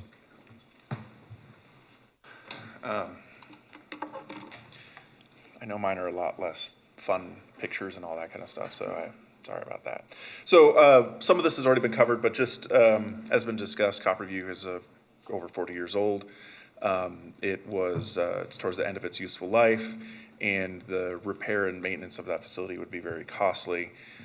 So as we look at what a new rec center would look like, the picture up here is a picture of the Draper Rec Center, which is one of the more recent ZAP-funded rec centers that have been completed. This project was in the $30 million range and was sort of underway before the inflation got significant. What we're proposing is a county-operated facility. I know that was one of the questions that came up as part of this process. And one of the reasons we look at that is the operation of rec centers is, it does not pay for itself. And so while we're talking about what the property tax increases would be in order to build the rec center or pay for a portion of the rec center, if we were to actually operate the rec center, there would be additional funding sources, taxes potentially, that would be needed in order to make that work. But typically rec centers are operated by the county, and so that's where we've been looking. We have been staff has, based on what we've learned from other folks, have been very against the idea of Midvale running a rec center ourselves. In addition to that, we want to make sure that it's clear that a pool is a primary thing that we want to have in there. The results of the survey have said that the pool is what everyone wants. When the discussion occurred beginning in 2017, it was about a pool, and so that is definitely something that we want to have in there. In addition to that, it's the sports programming spaces, community spaces, and we want to make sure that it supports residents of all ages and abilities. Right now, again, the Draper one came in around 30. We were just discussing our Ogden Rec Center that's coming in the 30s right now. Because we're talking about a project that the earliest it was going to be funded could be 2026 if we receive the Zoo Arts and Parks funds. So we're sort of estimating that on the high end, it could be as high as 45 million. If it could be less, that would be great, but that's kind of where we're thinking it might come in at. What we're looking at doing is utilizing, as I've mentioned before, the Zoo Arts and Parks project. That just sort of goes through and describes that timeline again, but since I've already covered that, I will just keep moving. In addition to that, we did, as I spoke to you individually about, we did add to this an additional $1.2 million that would go towards our matching requirements for the RISE grant that we applied for. Now, just as a quick reminder, we had come to the council to talk about this program in February, informed you that we would have the ability to receive $6 million in exchange, but we would have to come up with a $1.2 million match. The program is designed to address the first and last mile connections through active transportation trails, both for bikes and stuff that's for people who are walking. I'm sorry, it is moving forward on its own. I apologize for the back and forth. We actually have found out earlier this month that we actually received that grant. So we know that we will receive that $6 million, and we have to come up with that 1.2. So that's why we added it in there. As we described back in February, the projects that we were funding as part of that RISE grant is a Center Street protected bike lane, a track station to Maple Street multi-use path, Main Street to Holden buffered bike lane, and Cottonwood Street buffered bike lane. In general, the general obligation bond we're looking at is 11.2. We consider 10 million of that going to the rec center and 1.2 going to the trails. For a median valued home in Midvale, the property taxes for the 11.2 would go up $40.80 a year. For a commercial building of a similar value, because of how residents are taxed at a lower rate than commercial businesses, that means for a commercial business at $438,000, their property taxes would go up about $88.74 a year. I mentioned other terms up there. This language that you're approving today does not specify a lot of the terms that will be included in a bond. It primarily just says that the maximum amount is going to be that 11.2. So as we move forward and receive the matching funds through the ZAP funding, and because we've already received that RISE funding, and we issue those bonds, we'll work out, hundreds of pages worth of terms with whoever we're going to be issuing those bonds, or who will be buying those bonds. If you approve the bond election, there are a lot of steps between now and the election. While I'm going to hit the sort of the high points of that process, for each of these events, there is a lot of work that staff has to do with regards to noticing, preparing educational information and that kind of stuff. So by September 7th, we're doing it today, so we'll have ample time to do this, but we have to get, if you approve it, the resolution to the governor or lieutenant governor, so that everyone's aware that this is going to be added onto the ballot. Okay, thank you. Then after that, we have a October 3rd date where we will be having a public hearing on this bond election. That basically would be sort of a public hearing on this resolution that you're approving. And then we'll have to provide notice for that. Then on November 6th, that is the deadline for us to mail out the voter information pamphlet, which means by that date, we will have to have written our pro arguments for the rec center, which we are allowed to do under state law and put in there. And then if someone wanted to provide negative arguments for the rec center, they would also have an opportunity up to that point to provide that information, and then we would put that together in the pamphlet. Then we have to hold a public meeting on November 14th on the ballot proposition where people will have received the voter information pamphlet and could talk about the arguments.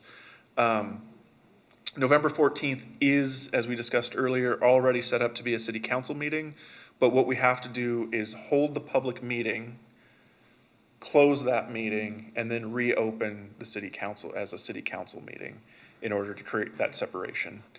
But we can do that on a city council night. And then November 21st is the election, and then as we discussed, the canvass will occur on December, I put 5th, but sorry, I had that as 6th. Correct.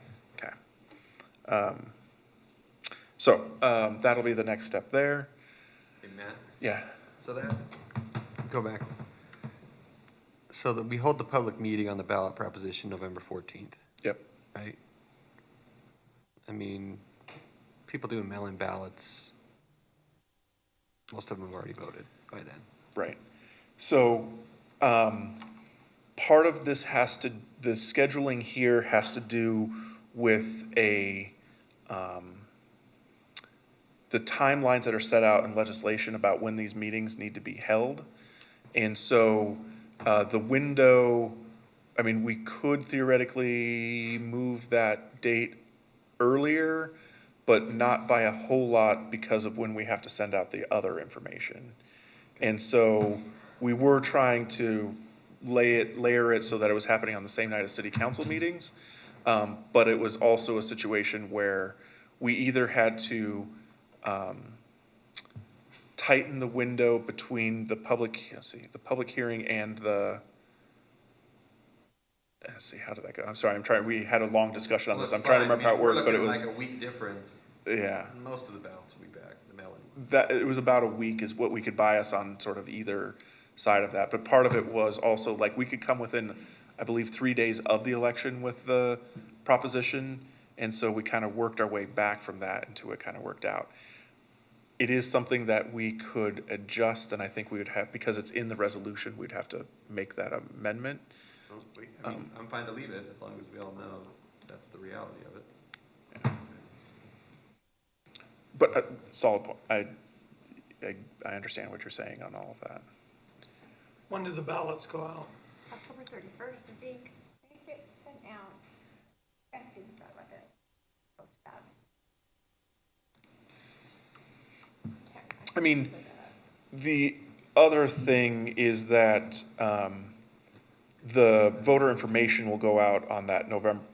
We could actually be sending out the November 6th is the deadline for us to send out the voter information. We could send out that voter information pamphlet earlier than that, and we should have the ability to do that given when we're having the public hearing. So between the initial public hearing, the pamphlet information, and then the other methods of making sure that people are informed about the election that Lindsay and Hillary had talked about, we might be having that election close to having that meeting close to the election, but people should be pretty well bombarded by information well in advance of that. let me use a lot more words to answer the same question in a much more complex way. I took a lesson from you. I was like, no. We'll have to follow through this process, but as we've kind of discussed before, we've sent out some information on this, but just as a quick reminder, if you were to approve this tonight, going forward, we can disseminate a neutral and informational voter information pamphlet. We actually have to do that. And we'll work on that. We have to submit arguments in favor of the bond by the deadline that I had mentioned before. We can host public forums, again, as long as they're sort of what are prescribed by state law and we remain neutral in those. We can allow for personal advocacy, so elected officials, as we discussed before, and public employees can voice their personal opinions, but we can't use city resources or say that we're making those comments on behalf of the city.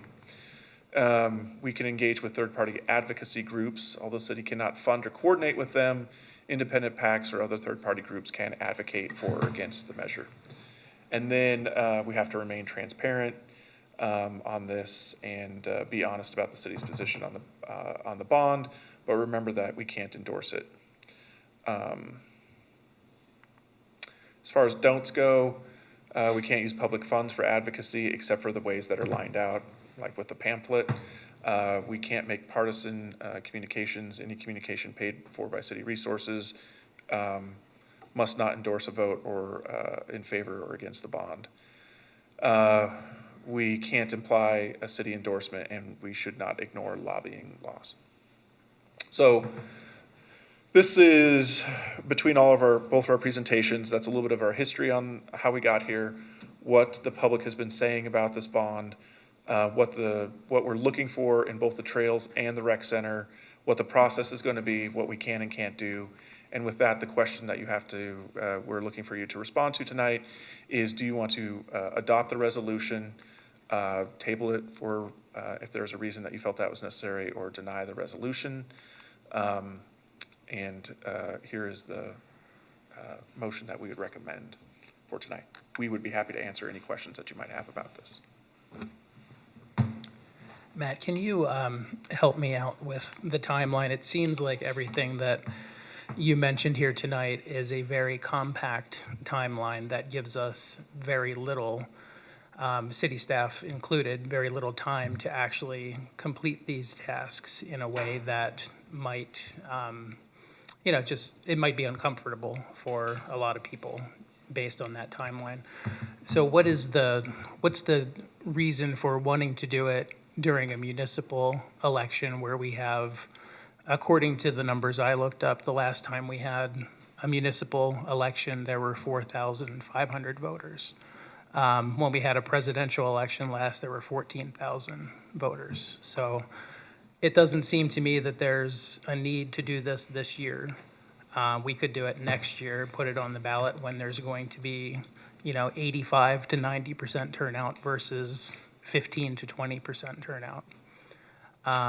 So can you explain that, why we would look to do it, knowing that we're going to get far less participation from our voters? Sure. So there was two parts of the question. One was sort of the nature of this election versus the next election, and you sort of talked, the other one was about the time frame for us. So starting off with the time frame side of things, we were actually ahead of the game compared to a lot of communities when they're doing these kind of bond elections.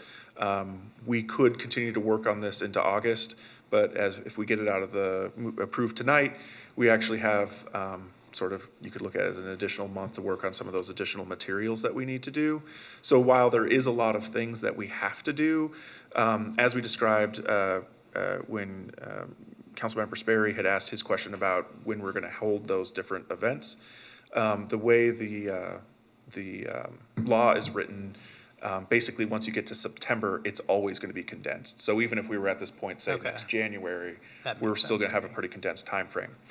As far as the election goes, I think there's a couple of different components to that. One is just simply we had, I know that it wasn't maybe unanimous that this is the year to do it, but we had received sort of the majority of the council had sort of said to proceed with this year. And because we've already moved made significant progress as far as our community outreach and some of the materials we're putting together, including this resolution. I don't know how, if there would be beneficial or not for us to sort of pause and then restart the process next year. Additionally, another couple of reasons that we have for why we think this is the proper year to do it is that ZAP will go on for an election next year. And one of our concerns is that there might either be confusion or concern about approving both bonds in the same year, or would someone want to vote on both of them? And would people get confused about what they're voting on? And so that was another reason that we thought that this would be an appropriate year. And then the third reason is that what our hopes are is that we are coming together with the best package possible in order to receive that ZAP funding. And if we go into the master planning process already saying that our community has voted in favor of this rec center, we're hoping that would apply some additional pressure during that process and show our commitment to this during that in a way that if we waited for an additional year, we might not be able to. That being said, we do recognize that the turnout would be more significant next year. The other thing is, districts 4 and 5, we don't have an election this year, so, but for the bonds, no one in districts 4 or 5 would even be getting a ballot. My concern is, this maybe not the issue that gets a lot of people motivated to vote. So my thought is that districts 4 and 5, more likely than not, people might not even vote on this because it's like, well, I don't, it's just a voter apathy thing. Like, sure. You have a hard enough time getting people to vote for the president of the United States.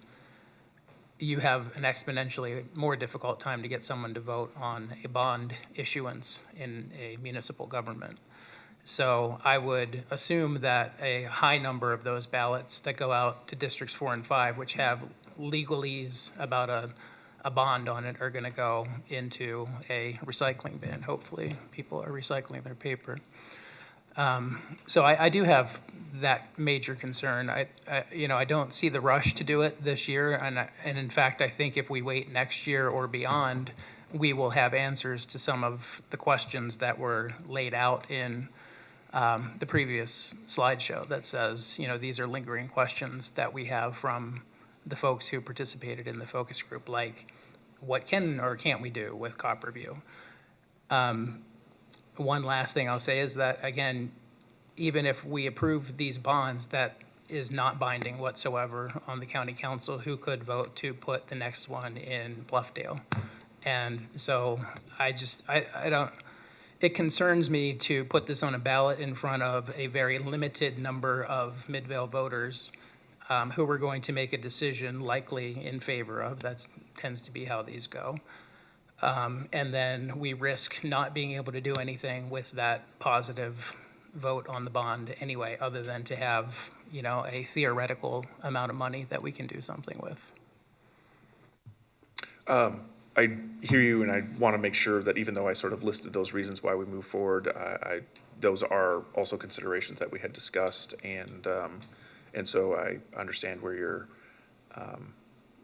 coming from that, and that's why we're having the vote. And if that's the way that folks want to go, I'll just say, I think I don't quite look at this in the same way. I think that getting the bond in place is one piece, but to me, even the more challenging piece is going to be how we communicate with the county and be prioritized in this process. And Matt mentioned it, but putting this bond on the ballot this year, we're the first ones coming out. It shows that we are prepared for this process, that we're organized for this process. And then having this money in hand, we now can take, while they are going through this process of meeting with our county council representatives, with the county staff, and communicating how we have this. Because even if next year we said, well, we're putting it on the ballot, but that's not a guarantee that we're going to get it, regardless of how we may feel. I feel it's going to pass, but to the county, that's great, but until we have the funds in hand. I also think that some of the major questions of, well, what can we do with Copperview? I don't know that we would know that until, I don't think the county is going to give us solid answers on that until they see ZAP pass and they have their They've prioritized projects, and they have the master plan in place. Lastly, the thing I'll say is I also have concerns about low voter turnout, but I also look at this as an opportunity that I do think we have so many residents who recognize this as such an important issue, that my hope is somebody who wants people to vote every year is that maybe we can get some folks out to vote that don't usually vote in off years, and we can increase that. But I think that becomes on all of us and our residents to help do that and help make sure that residents are educated. And I think we're fortunate that a ballot will arrive on their doorstep, and we just need to make sure that they open it and turn it back in. Most of the bonds I've seen in the past say, do you, the voters, want to approve $11.2 million for the construction of a recreation center? Not this hypothetical, do you want to approve $11.2 million so that we may go to the county council and tell them that we have $11 million if they want to vote for the rec center to go in Midvale? I think that's too convoluted of a proposition, no pun intended.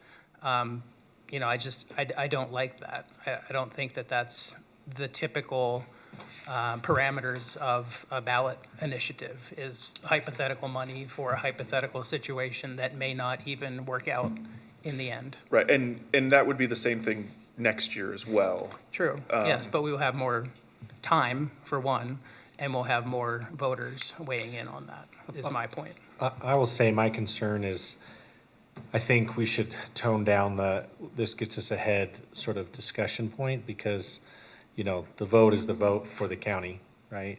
And I'm guessing their consideration, that's probably important, but out of 20 things, it's probably the 20th, right? Because they have their own political reasons for doing things, and we are a smaller city with less political influence with the county. And I think the way we're speaking will get a lot of people's hopes up, thinking that it matters. And again, I think it matters a little bit, right? But I don't think I think, if West Jordan or what, I don't remember the others, Bluffdale, Bluffdale and West Jordan probably find a little bit more money quicker than we can, to an extent, and maybe the schools will, well, I don't know about West Jordan. That one would be an interesting one, but something closer to Bluffdale. So I think we need to be really careful. I'm really concerned. One of my biggest concerns right now is getting people's hopes up, right? Because we get this, we do all this literature, we push it. I still believe that it's very low to not likely that the county considers us. Now, we could do a bunch of things that can change their mind. Things could happen in Bluffdale or West Jordan or whatever that could change their mind. But that's typically not how it works politically, right? Especially, I'm guessing some people will be getting closer to re-election in the county that will want bigger voter bases than Midvale.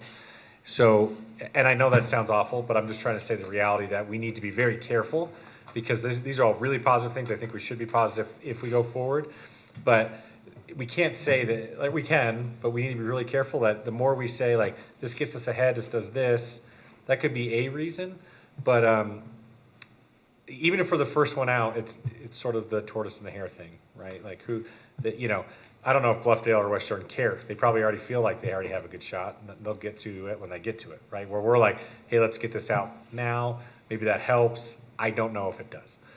So I appreciate the work. I'm extremely nervous that we will get people excited.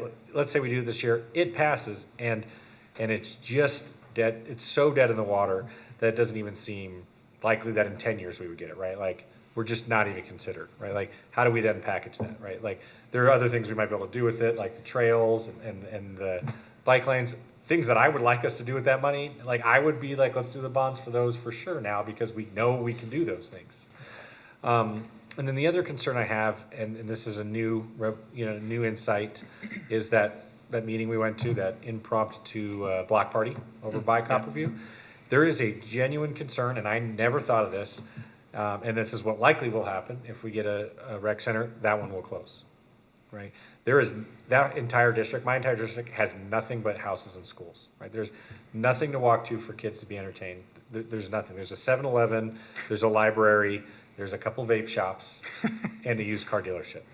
right? Oh, and there's some churches, right? It is a very much a bedroom community, more than any other part of Midvale, which I didn't realize until they sort of told me. And I went, drove around and looked, I went, oh man, there really isn't anything, right? So the idea of Copperview being shut down, it being replaced with not some sort of public amenity, or, you know, the county or whatever sort of just locks it up and closes it until they figure out, and that could be years, right? Like, we're sort of unintentionally, not we, the area has sort of been a little bit, you know, they lost 50 homes to the freeway, you know, and, you know, nice we had a park, but there's just been some weird things there that I was shocked. I was like, oh, I never really thought of that. I thought Copperview would just keep kind of going because it's not really like a full rec center. It provides, you know, a lot of programs for children, you know, youth and stuff, especially in the summer.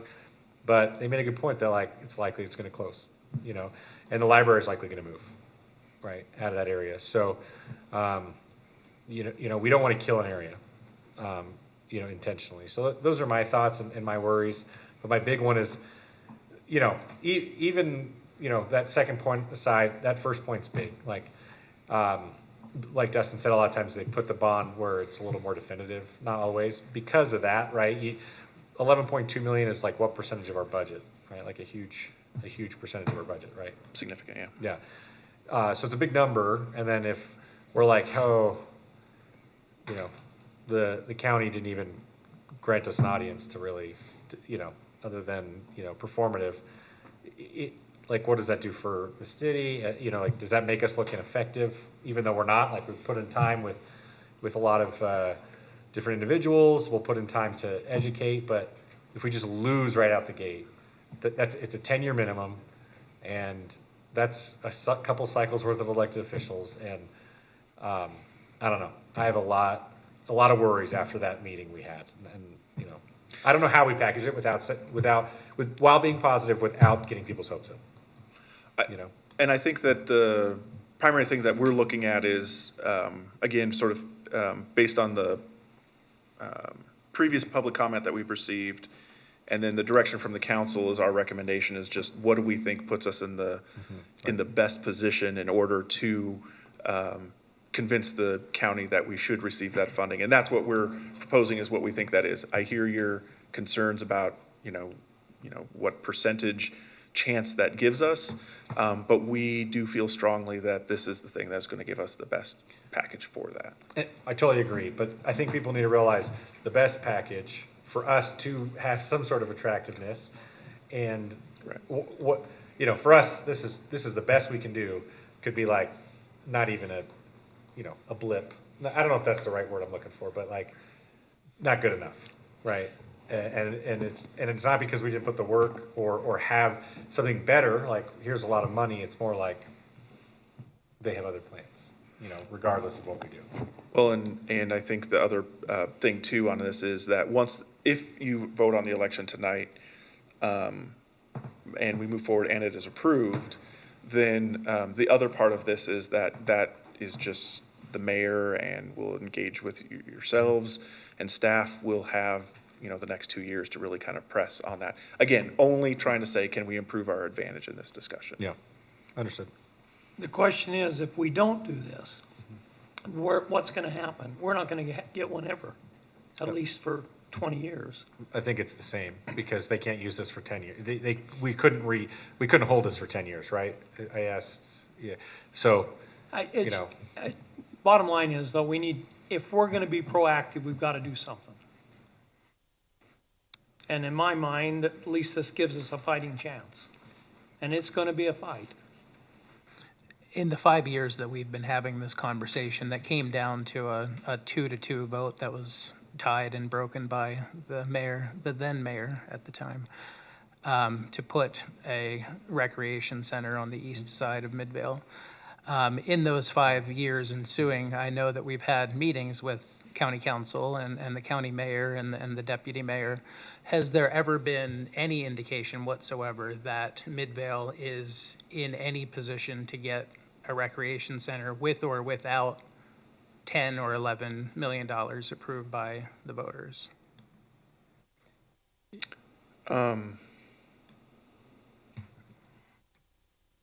Because I think that's key. I mean, for Yeah. one, the county council is not a permanent group of people. You know, we've already had 3 or 4 members in the past 4 years who have been defeated or resigned, or 1 or 2 passed away, actually. So, knowing that they're not a permanent body, we're not a permanent body.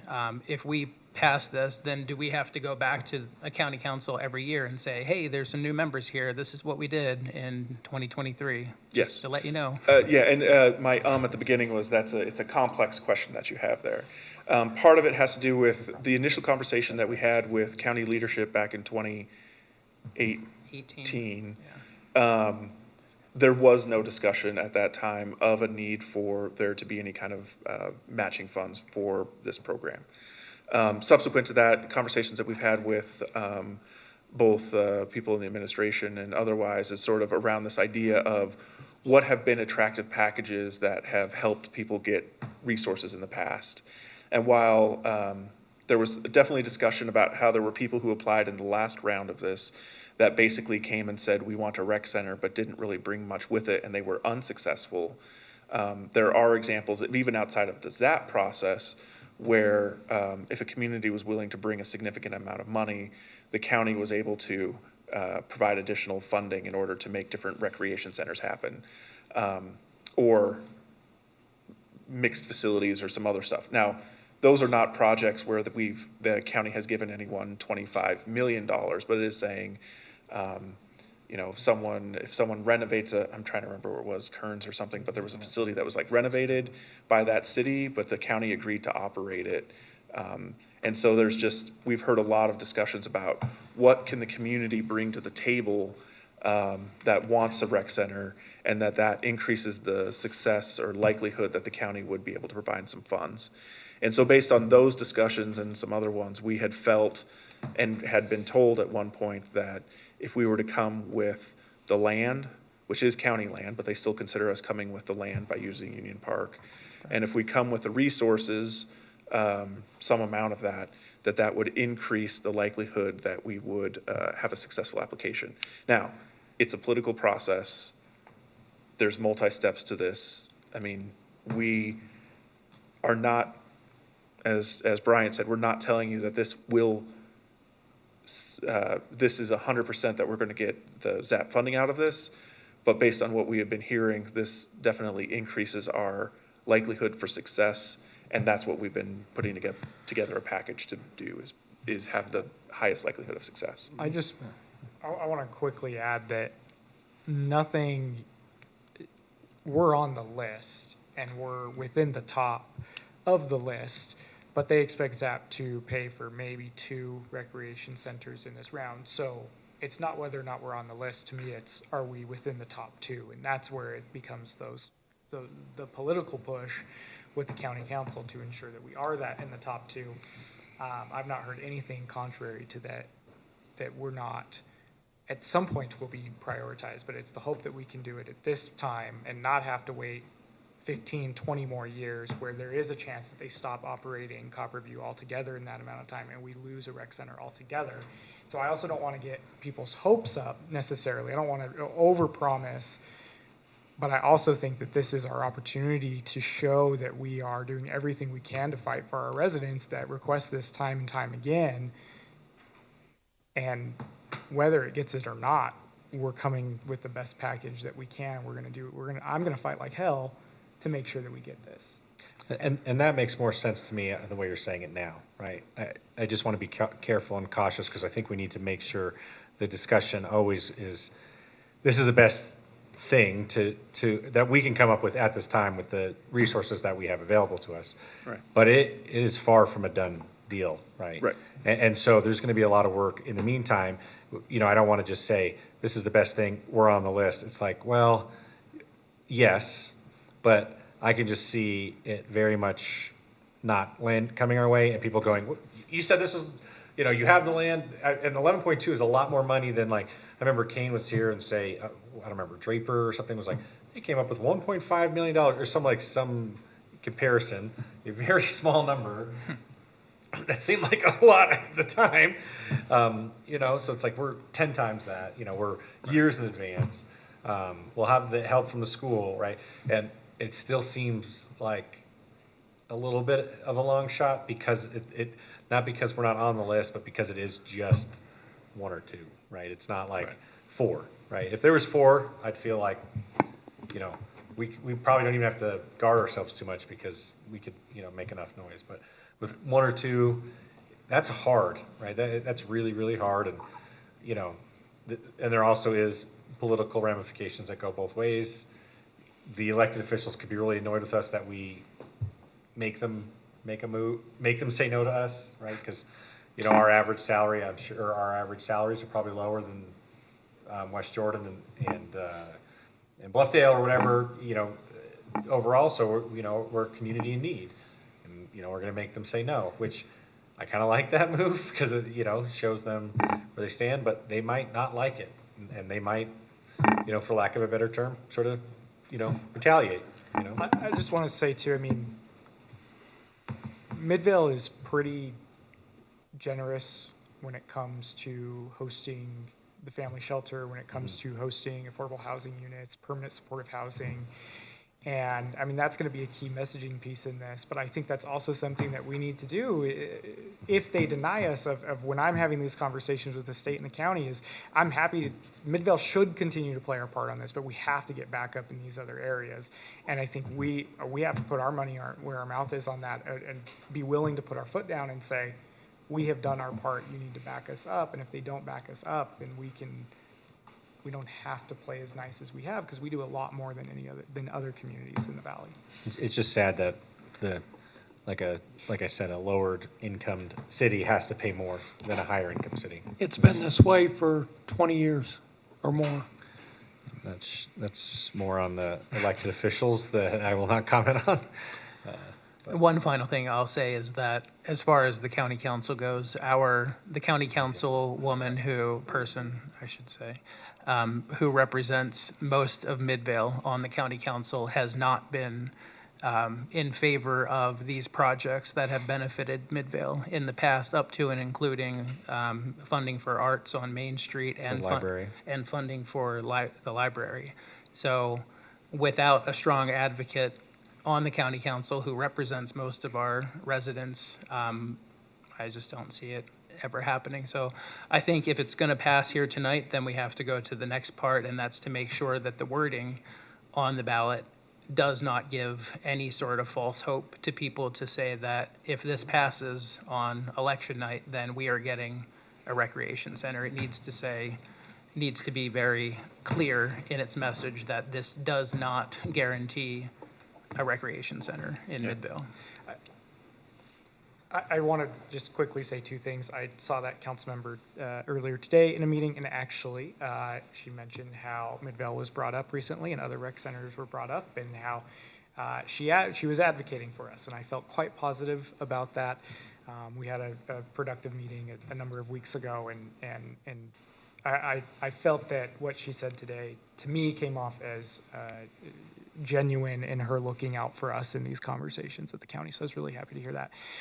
Just the other thing is we're talking about this year and the complexity is I do think where there's value in the presidential election and having more turnout, that there will be so much going on. And on one hand, we can maybe cling to some of that messaging going out and it's naturally happening. On the other hand, I think that people get information overload, especially presidential elections that, go on for 2 years. If we are trying to explain this complicated message, it may be helpful to us to have the airwaves a little more clear as we do that.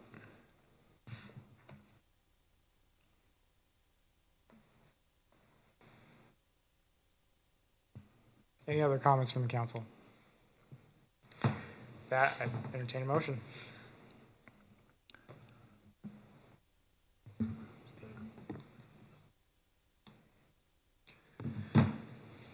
Mayor, I move that we approve resolution number 2023 R32, providing for a special bond election to be held on November 21st, 2023 for the purpose of submitting to the qualified electors of Midvale City, Utah, a proposition regarding the issuance of not to exceed $11.2 million in general obligation bonds to finance a portion of the cost to construct a new recreation center, including community pool and other recreation amenities, including trails, providing for the posting of a public hearing, approving the form of and directing the posting of a notice of election and the ballot proposition and related matters. Second? A motion and a second. Any further discussion? One quick question. If this does pass tonight, do we then have the ability to review the language of the ballot proposition before it's submitted for printing? So this resolution passes the language that will be on the ballot, but we will have the opportunity to, it was intentionally left broad, and we will use the pamphlet, which is also considered to be binding, in order to provide additional education, which we can include in there, that this does not guarantee that we will receive the funding, the matching funding necessary to complete the rec center. Will you come up to the mic?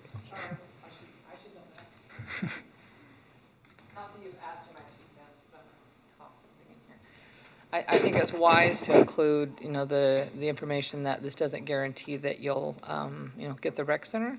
It's also wise to include that if you don't get the county participation, you won't bond. Wait, is that true? I mean, Sorry, that is, When we still bond for the trails? Sorry, we do have. Still bond for the trails, okay. Yeah, sorry. Yeah.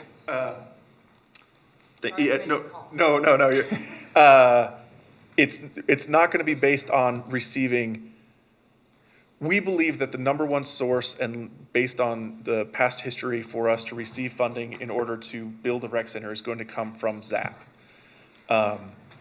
We are not going to specifically say that we are only going to move forward if we get ZAP funding.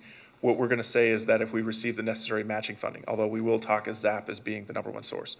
This does leave it open so that if a major corporation wanted to make a donation, or we found some other federal or state funding that could fund the rec center and provide that matching funding, that we could use that in order to move forward as well. So she's right that we will say that we need to have matching funds in order for us to move forward with the project. We won't necessarily say that it'll be based on a particular source for us to be able to move forward. I thought, and let's say we don't get a significant source or whatever, right? We could still bond for just the trails or something with this money, Yep. right? So that wouldn't require county or public, like a private entity, right? Like if all the trails and all the bike lanes cost $7 million, we could just take 7 of the 11.2 and do that, right? Not saying we were going to do that, like, I don't want to get people's hopes up. I just want to make sure I understand, because this won't cover the cost of a rec center by itself, and there's more than a rec center listed, right? Or am I missing? Well, isn't the trails only like the 1.2? Because we already got the other. Yeah, funds, so- right? You could do more, that's only for a section of trails. We could technically fund the whole trail system. So the additional language of other recreational amenities does provide us with some flexibility to do other projects if the council so chose at that time. We have crafted this, though, in a way that it is directed at a rec center with a pool, and that we're trying to make it so that it is in the form that will give us the greatest likelihood of receiving the funding that we think would be able to do that. But there could be opportunities for us, and it would require a future council decision if Right. that's what we wanted to do, but that we may be able to, potentially could use the funds for other things. But that's not how this has been crafted. Right. So I want to state the goal. We understand what the goal is, right? The goal doesn't work. She said if that doesn't work, then you don't bond. But I want to make sure if it doesn't work, and there's support from the community, for example, to create those dedicated bike lanes or expand the trail system, or just do the $1.2 million trail system, we could bond for the 1.2 million, not the 11.2 million. We get nothing from another donor. Like, Right. can we will be, again, I don't want to change the narrative, right? Like, I get what you're trying to say, Matt. We don't want to say, here's all these things we may or may not do. We want to say, this is for rec center. But I want to make sure legally, if we just don't get it, we can provide a public benefit, because if people have an appetite for something like maybe we can just build a $10 million, just a single-use pool somewhere, right? Like, who knows where, right? Like, maybe the county won't give it to us on that property, but if it's an 8-lane pool somewhere, like, I don't even know where, right? Like that, like, can we do that, you know?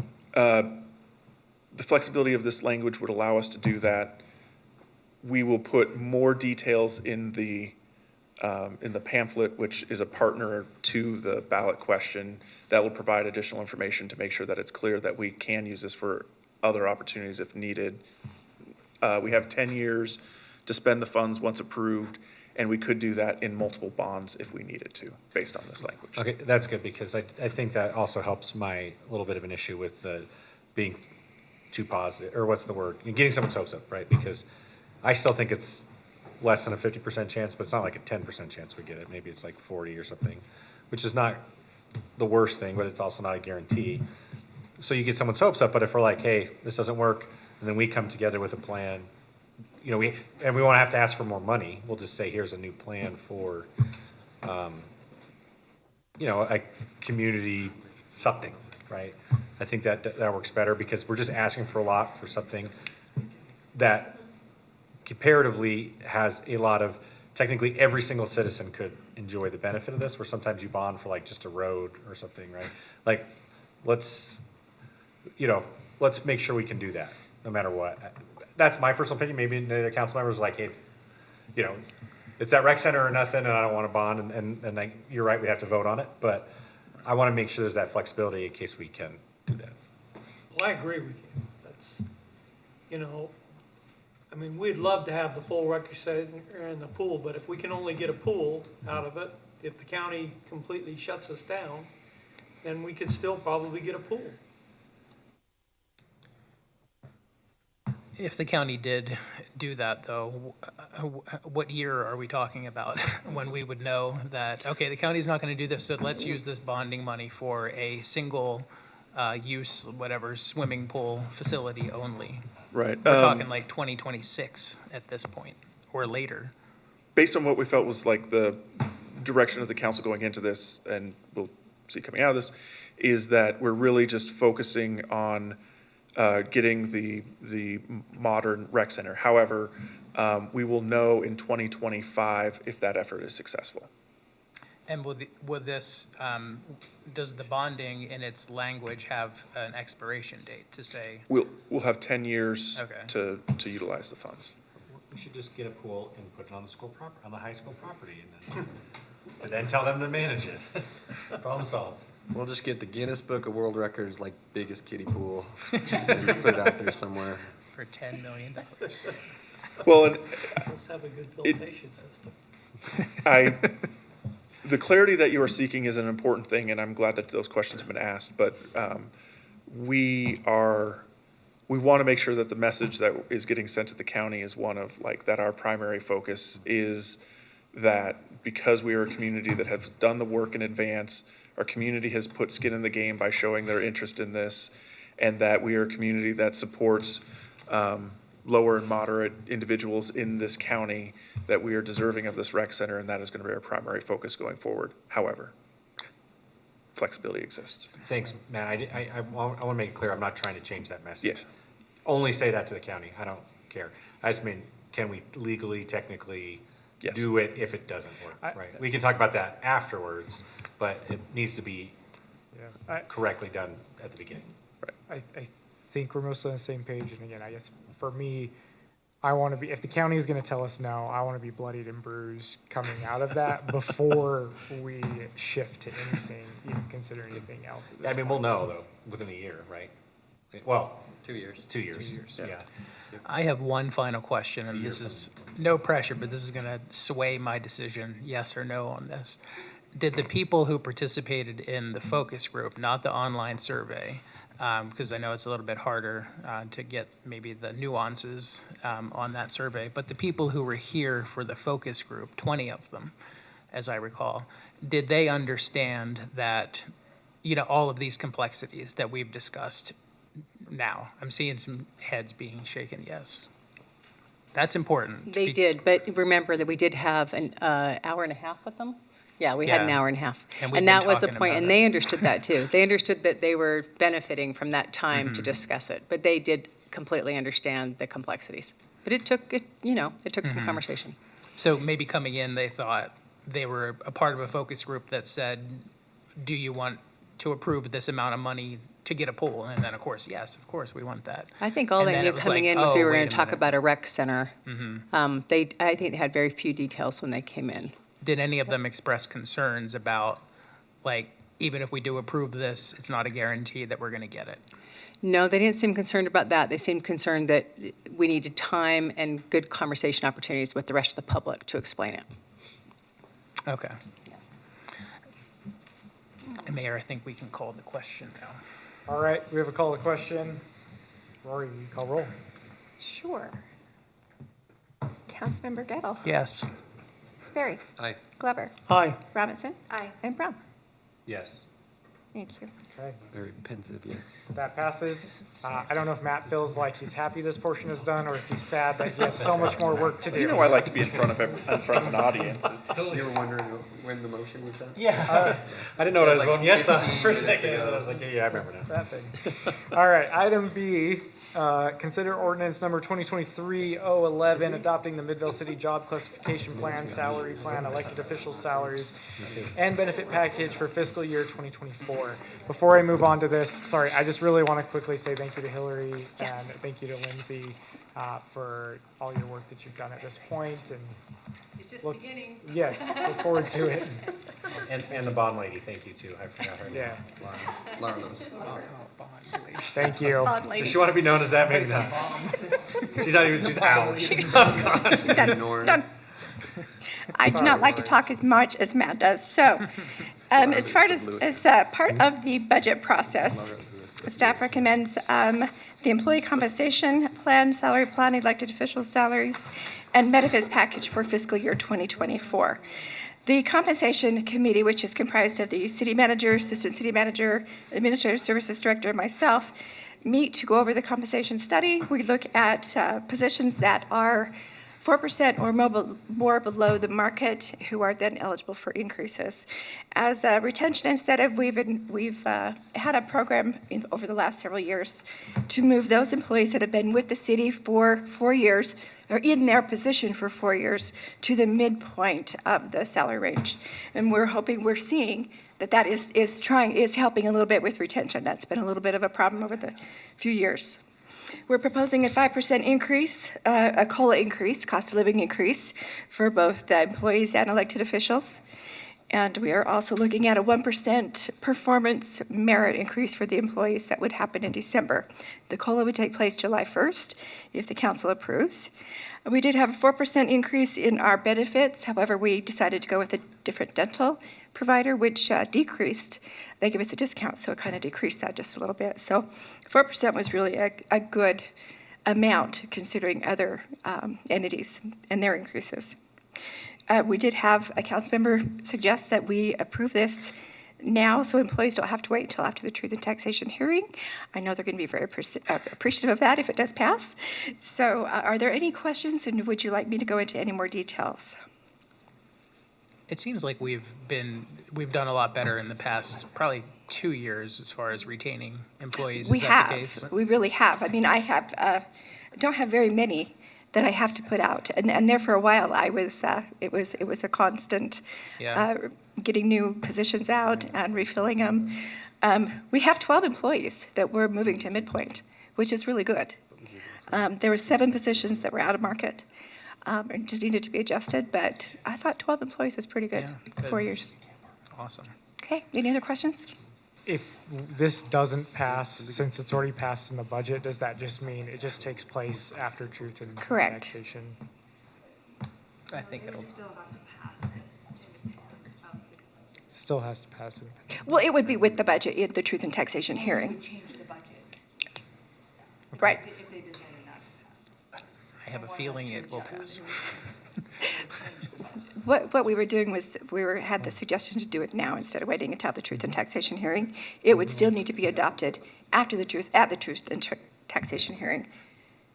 If or else the budget would need to be changed. Okay, That makes sense? yep, thank you. Confusing, sorry. Thanks. Any further discussion? Seeing none, I'd entertain a motion.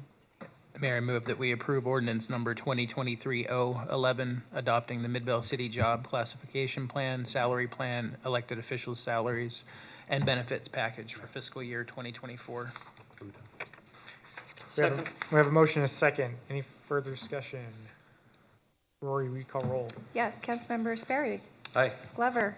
Aye. Robinson. Aye. Brown. Yes. And Gettle. Yes. Okay, that passes. No closed session tonight. There was talks about having one, so you all lucked out. You get out early. So is there a motion to adjourn? Motion to adjourn. Second. Okay, all in favor, please say aye. Yes. We're adjourned. Thank you.